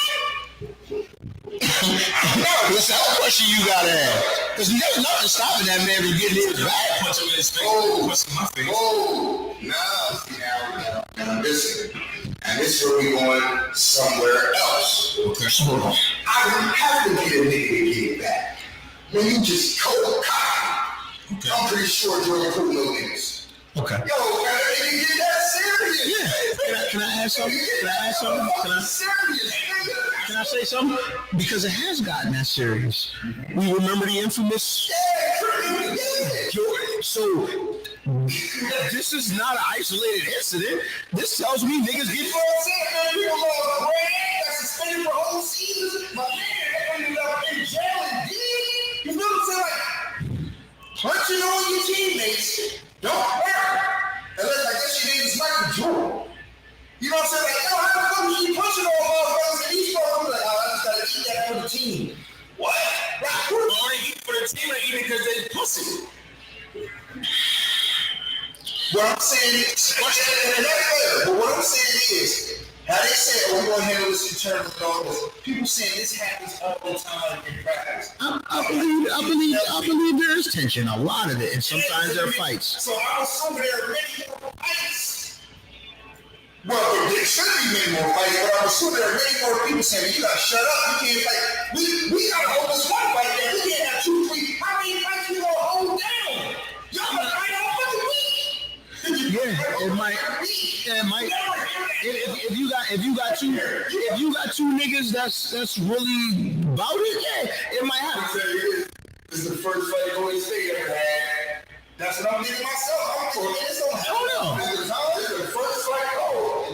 This happened. This is the only fight happening we got there practice. So we know this is the first fight they ever had. I don't know. So it don't happen all the time. It don't happen. when you let me say something. Let me say it. I'm not saying Hold on. I think we might be getting carried away with this happens all. I'm not saying, man, every fucking month it's 2 niggas. But this is not, I think when they say it happens all the time, like, it's not uncommon for teammates to get into a scuffle. Not saying like, oh man, this shit happens like that shit every other week. Nah, I don't think. See, I can understand what you said. Let me go say teammates fighting, a tussle, I can understand that. You cold suck. Well, they skipped the tussling. They just went straight to swinging. Because at the end of the day, you squaring up. You still be saying, man, I ain't your friend, I ain't your teammate, I ain't that kind of stuff. Well, how you still a nigga that? And I'm saying that to you too. Is it a sucker punch if you face to face? And you just shove me? Well, here's the thing. Now, I go to this, we go fight. Oh, well, that's your fault. Well, that's your fault. It is your fault. It is your fault. First of all, I don't. Okay, let me break this down. First of all, I don't expect you to get in my face like that if it's not that serious. I don't expect you to get in my face like that.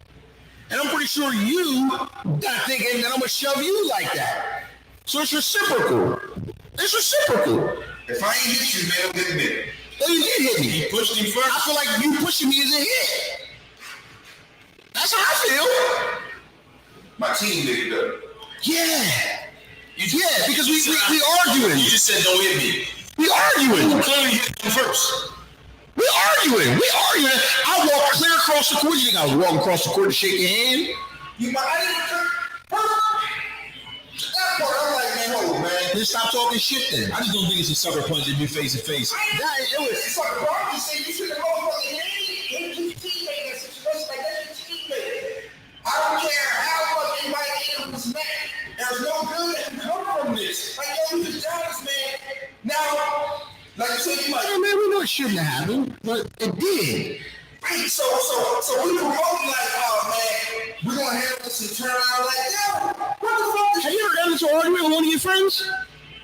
Have you ever gotten into a fight with one of your friends? Yes. All right then. So what the fuck? They're not even friends. Like friends like that. They business associates at the end of the day. Some of them are friends, but everybody on that basketball team ain't tight. Clearly, everybody on that basketball team ain't like family. Everybody not like that. Sure. It might be niggas. It might be a nigga. It might be a nigga you don't even fuck with. It might be a nigga you don't even fuck. How do we know Jordan Poole and Draymond Green even fuck with each other? We don't. Two niggas pulled out guns in the middle of a locker room. They supposed to be brothers. Clearly they wasn't. My favorite shot though. Man, bro. No, okay. Well, nobody got killed in the Draymond Green. Nobody got shot there either. Yeah, this was that locker room they got out. Yeah, by trading Josh Crittenden. That's how that got ironed. Wasn't even a fight. So this is what I'm saying. I'm like, oh, man, everybody. Wait a minute. Wait a minute, dog. Hold the fuck up, bro. We are not going to skip the fact that these two niggas was pulling semi-automatic guns out in the NBA locker room. This fight, which everybody can tell this stuff happens all the time, which I have to think it doesn't. And people pulling out guns and shots in the locker room. Oh, man, people. Y'all, like you said, fights are happen. I can understand those happen all the time. But this scenario that Jordan Poole was in, like the motherfucker out pull out a gun because he owes money, those type of things don't happen all the time. And they really shouldn't happen to your teammates. But they did. And that's why I think because this is bullshit. This is so how this guy's at. You see him on the court. This is how it's not by coincidence. It's not by coincidence that you have no teammates. That's why that elite man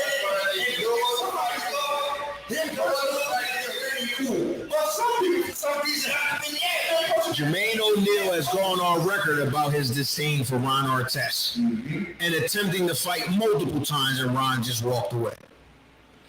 I happen to think that, yes, the dust-ups and the scuffles and fights, punch him in the face while you hold him. Right, he didn't punch him in the face. I don't know what happened if he did. They would have fought. They would have fought. I don't.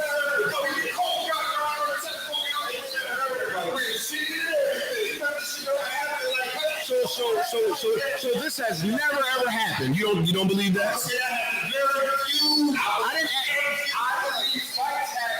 Do you believe this is the first time a nigga got punched in the face in a practice? I don't think niggas get punched in the face often. But do you think this is the first time? Do you think this is the first fight in practices? Severity, regardless of what degree of severity. I think it's more and they look at that and they just have the other time like, now, but 3 months don't happen on there. He did it. I can't say I can relate to cracking his, you know, and then everybody. Well, actually, that's not what happened. That's not what happened. Even if my teammate pushed me.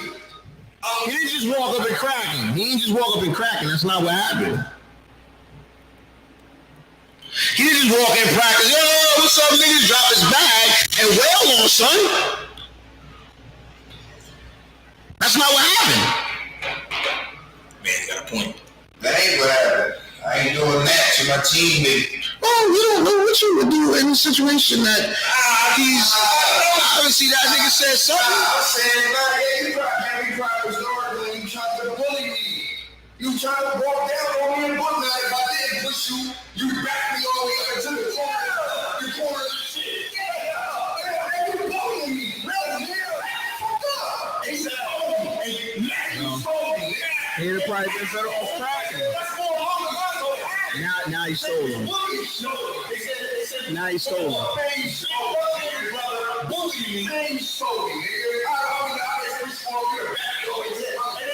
So why you talking? So why you talking shit to a nigga that you ain't gonna steal? Stop talking shit. Stop talking shit. Stop talking shit. And I'm talking shit. You felt like it. So my shit is so I can go from where you was at to where I was at. So why'd you push me? Because you was pushing me.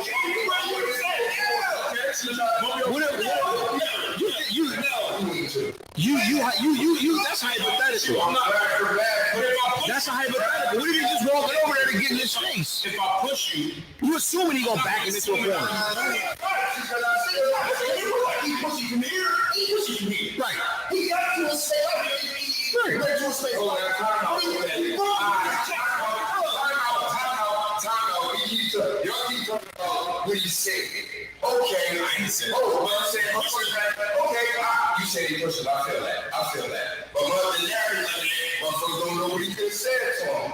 All right. So, if he said something to him, like, you're pushing it in the game, he came and stole the pushing it in the game. Oh, that's all I'm thinking for the bitch. That's what shit. They're pushing it in the game. Who's push? Because if you came over there because I said something so disrespectful, why you didn't come over there and just slap me? Because y'all teammates. Ain't that what y'all said? So what you come over there for? I came over there to let you know shut the fuck up. Or you going in? Or you going to put it in your face? So you knew that? So you knew that? Why you knew that? So what you want to do? I'm gonna punch you in your face. Now, I'm gonna punch you in your face. So you got two choices. So you got two choices.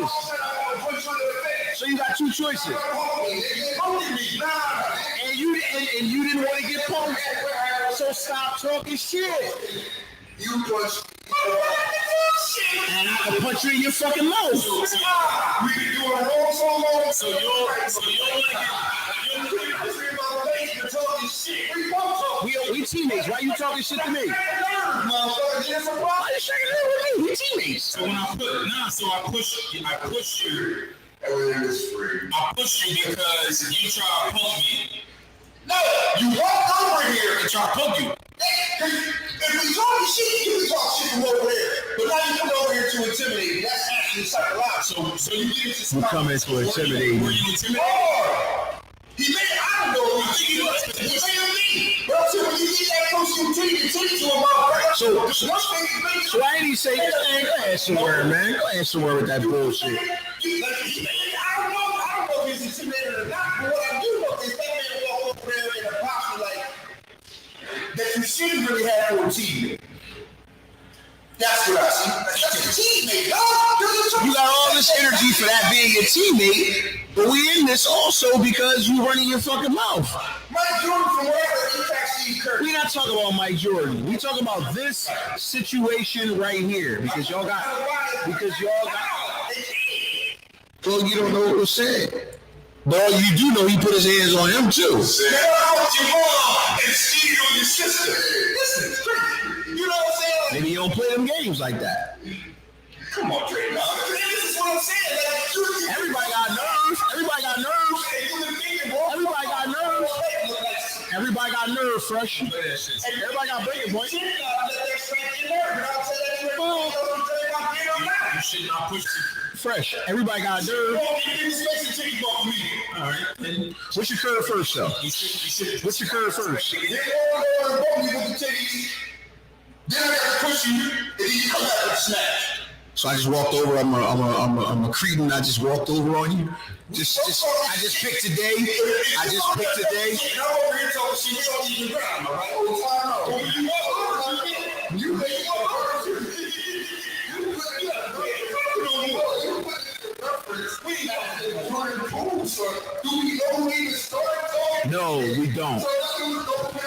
We don't. Well, I'm just because just like y'all give. No, we know. Jordan Poole pushed him first. Jordan Poole soft to him first. And got dealt with. That's what we know. Those are the facts. You can't pick somebody's response, man. I'm sorry. You can't. You can't poke the bear and pick somebody's response. You can't. You can't screw Jordan Poole. You can't push your kid. But I bet Jordan Poole do that if you want to. I do that. Jordan Poole.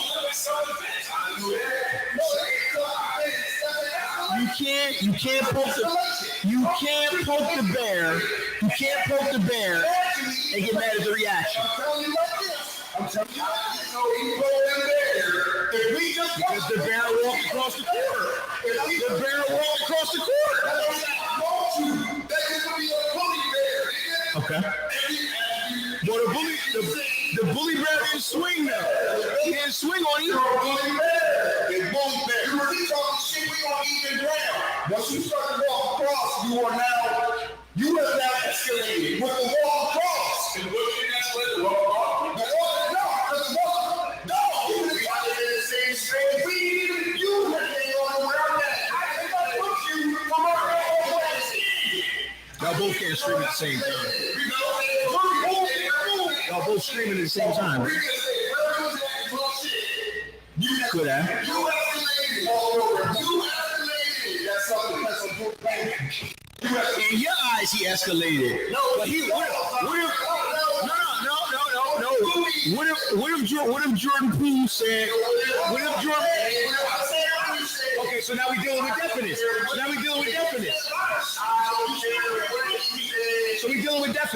Right? So you put your hands on me too. I don't care. No, that's an escalation. That's history, man. Why are you touching me? Why are you touching me? No, wrong. It's called provoking someone. We don't know. You know. How do you know? So I've seen it in the video. So you don't got no triggers? You don't got no triggers at all? Dog, you missing what I'm saying. No, I'm not. You said it multiple times. I asked a new question. Okay. Now let me get back to what I'm saying. Draymond Green is out of bounds. Out on the sideline, baseline. Jordan Poole is underneath the basket. Baseline. When they're both talking shit, they're on equal ground. When Draymond Green escalates it by walking over to them, they're like, we can't even have a question if you stood where you stood at. Now, if they're both running around, no, this is the law. Because I'm going to use what you just said earlier against you. No, this is the law. If you keep over there and cause 30-yard bitches, and he give my back 30-yard ball back bitches. Okay. They're like, you're on equal ground. Once you walk to this man, actually, they didn't even call that a threat because you got into a space and touched him. Okay.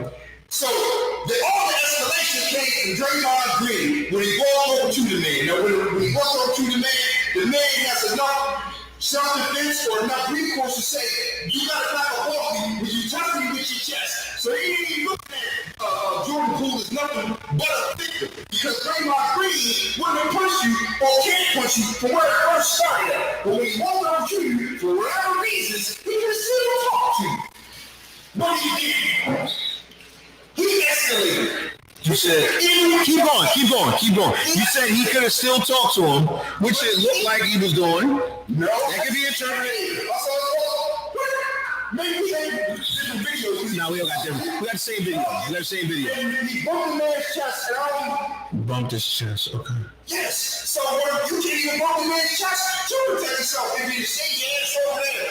So he sent him flying across the. And what they say about it, they have to say. So because just like he said, what we said, I am listening. You ran it for like 10 minutes. I let you know. Didn't he just say, he couldn't have said much because when Draymond started walking around, nobody moved. So nobody thought Draymond was going to swing on him. Only Jordan Poole, because Jordan Poole decided, make it out of my face. Yeah, get out of my face. You can't. All right.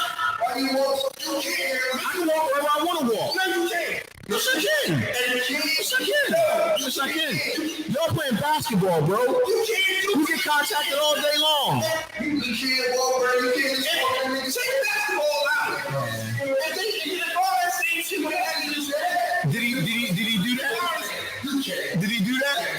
Did he go stand on his feet? Did he go stand on his feet or did he go talk to his teammate? Was he going to go talk to his teammate? In the basketball facility. If that happened in the street, they had already supposed to say that man in jail. What are you talking about? For escalation, they ain't talking about. He had no case to go there and say, well, he said something about me. He dumbass in jail. He said something about me. Didn't say anything about him going to court and saying he said something about me. What I'm saying is, everything you just did, if it didn't happen inside a Golden State Warriors practice facility, that man could have been in jail right into there. Period. That's wrong. I don't give a fuck if these people over there we work with because I'm just eat this punch in the eye. It's wrong. It might be cool for to eat that don't say shit, so don't fuck the team up. Cool. But the shit is wrong. And it's illegal. Period. It's illegal. And that's why I don't want to I took it over here because I told you that it's not illegal to be in somebody's space. It's not illegal. So it's illegal to bump. It's not against the law to be in someone's space. Bumping somebody. That's assault. Yeah. That's assault. If I don't want to be bumping, you bump me like, oh man, how can I? If I don't want to hit you back, what's my only recourse to stop you from bumping me? I gotta call somebody and come stop you from bumping me. No. There's quite a number of responses you could have made in that regard. Or you could walk away. Because your thing is de-escalation, right? You could de-escalate the situation. No, I didn't say anything about de-escalation. I said it was escalating. Now I'll meet you where you meet me. Escalation, de-escalation. We're talking about this. Fresh, he couldn't have walked away? He didn't walk away? He didn't, but he didn't have to. What did he do instead of walking away? Stay your ground. What did he do instead of? No, he didn't just stand there. Are you citing stand your ground? He had to press it down in his face, Fresh. You're not joking. I'm not joking. This is a law. This is why it's not a joke. If you can't go up to the man and bump my body, and if you want to call the police, you'll get a charge. If they want to take that, because it's illegal. So you know what he should have done? He should have walked away and called the cops. By your definition, officer, I'd like to press charges. My teammate bumped me in practice. We had an argument, and he walked up on me and bumped me. Dog. The thing is, you keep saying, well, he bumped and all this kind of stuff. Like Jordan Poole, he didn't walk over to Draymond Green. Talking. Draymond Green is the perpetrator of all of this. All Jordan Poole did was push you off. You take that smash. Now, when you let go of the law, that's escalation. Now, what you said, de-escalation, That's necessarily not what Jordan Poole. So you just don't. So he literally showed you that invading someone's personal space is not grounds for that, and you still running with that. Not grounds for what? That is escalation. Now it may not be illegal, but then we look at that. Like you say, he can get locked up for what he did. Period. So that's what Jordan Poole getting locked up. What he did, everything he did was left in the law. Well, he left him now. He can do all of that shit. He can push the man off because he gave him his face. Wait. I can't walk until you push it for no reason. I can't walk in your space, but you can. Now that's more of a show of force than anything. Well, that's more of a show of force of the two things. But also, everybody's holding up the chest bar. Like, yo, you can't just walk over to people. Like, that's an escalation because we just talked now over here. Boom. We know what that means, chest building and all of that. Oh, swear to God, what? It means you don't want to talk no more. I might want to talk. But I want to walk away. I can stay in here. All I'm doing is talking. Just put your hands on. Remember that? He put his hands on it. I don't have to move now to be a de-escalation for me to walk away. But I was going to escalate. He was going to walk over here. That's an escalation. So he escalated. I got to de-escalate. See, just because somebody thinks you ain't got to run, now it might be fruitful for you. Now they're like, yo, if you don't want you run, you can save your ground. Cool. I don't have to de-escalate that, man. You should just, don't come over here and push you shit on me. So this is a slow walk over, nice little slow saunter over. It's a slow saunter over with a bump. Homeboy retaliates with a very aggressive shove, Very aggressive.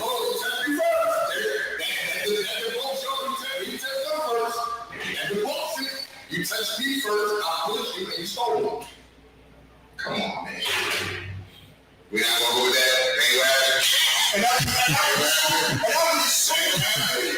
Let me review the film again. I just told you what happened. I literally told you what happened. We got a slow saunter over the homie. There's no urgency like I'm coming to whip your ass. That is literally, I'm oh, wow. Okay. Yo, shit. Okay. I'm 6'9", 260. Oh, shit. You 6'2". Jordan Poole 6'2"? He ain't 6'9", 260. He ain't 6'8". He ain't 6'7". He ain't 6'5". He ain't 6'6". You get more reason, man. Stop running your mouth. Stop talking crazy. We see who touched you first. You don't talk shit. Do you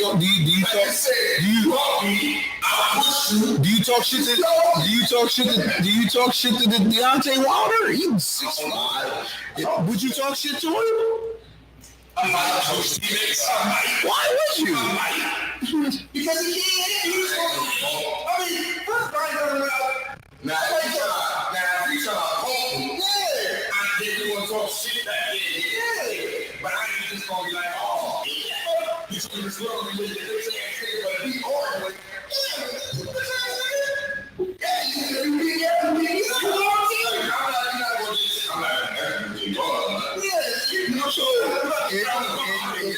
It proves my point that young man should have been ready. That young man should have been ready. See, that's another case we've been doing wrong. Fresh you talking. There we go. But I'm saying, like you said, but I know, I'm pretty sure it's one of the brothers the right way. And I'm like, hey, get the fuck out of my face. I tell you what. Depends on the context. Oh, shit. Depends on the context. You might trigger me. Oh, shit. Why you trying to trigger me? You trying to be a funny guy. You trying to trigger me. You trying to trigger me. You trying to trigger me. That's true. Because if I already trigger you, the fight will be on. Yeah. Well. That's what I'm saying. Okay, so which one is it? So which one is it now? If I triggered you, my push would never come. The fight would be on and you push triggered. That's fair. I say that's fair. better than push shirt. That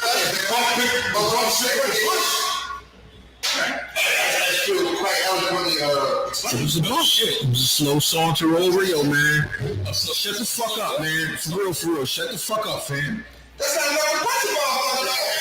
It's not enough to shove a motherfucker either, though. Get out my face, man. That's not what happened. Man, get out of my face, man.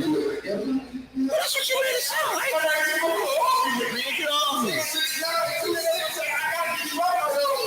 That nigga took 2 hands, make it the fuck out of my face. Because I mean, since, you know, they add shit. I mean, because I have to. That's like the people shit you gotta take away. He probably said, fuck out my face, nigga. He's 6'3", a ball 90, 6'9", 260. I might have to be screwed out of here. Oh shit. man, that's You would not have pushed. But I'm not a. First of all, you're not. Don't walk up on me like that. That's the difference. Don't walk up on me like that. Feel that? Him walking up on you like that was wrong. Probably so. Yeah. Don't walk up on me like that. Your teammate? Don't walk up on me like that. Stop. Just don't walk up on me. What are you walking over to me for? Like you said. What the fuck are you walking over to me for? You can't have it both ways. Can't have it both ways. Jordan Poole handled it one way, and some niggas that handle it another way. Why are you walking over to me? Like you said, you 6'9", you trying to do, I'm assuming you walking over to me to do me harm. You can't have it both ways though, bro. It's okay. Because that's my teammate. It don't make it right. Because if he's been locked up, then damn, I'm locked up to push my teammate. You're fell down. That goes both ways. I'm sure you wouldn't have fell down, but I'm saying you be the judge. We locked up judge when we play basketball. Pushing all motherfuckers. But you would take that. Nobody's going to jail. Nobody's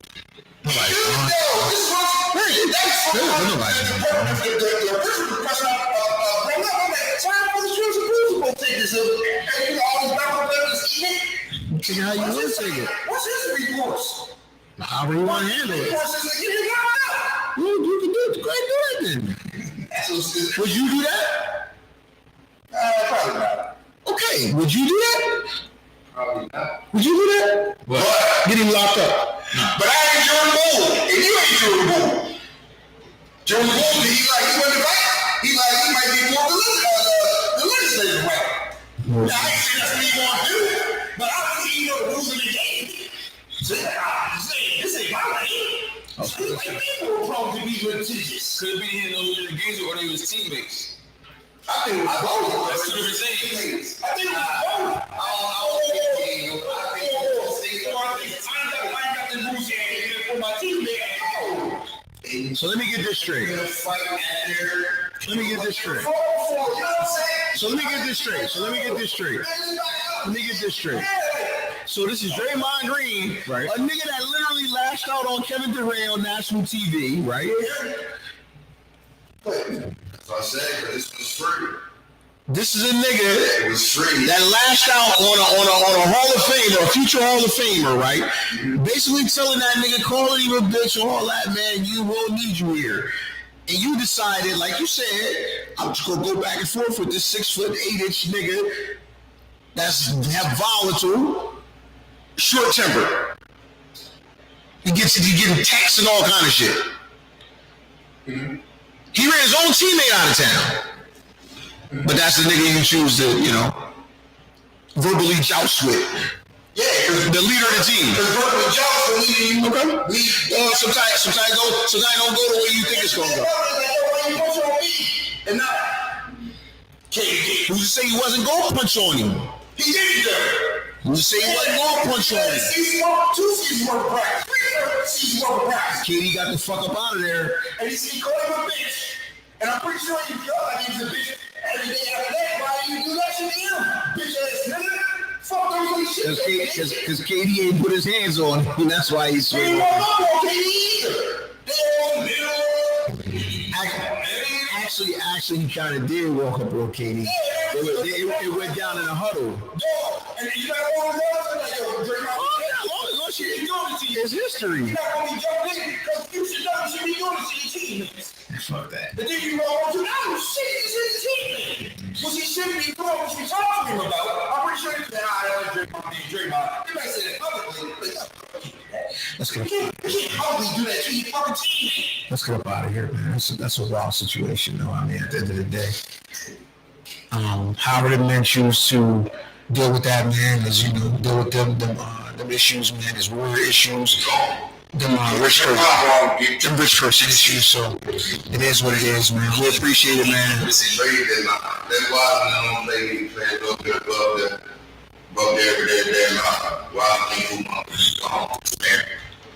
Could be, man. He gone. Could be.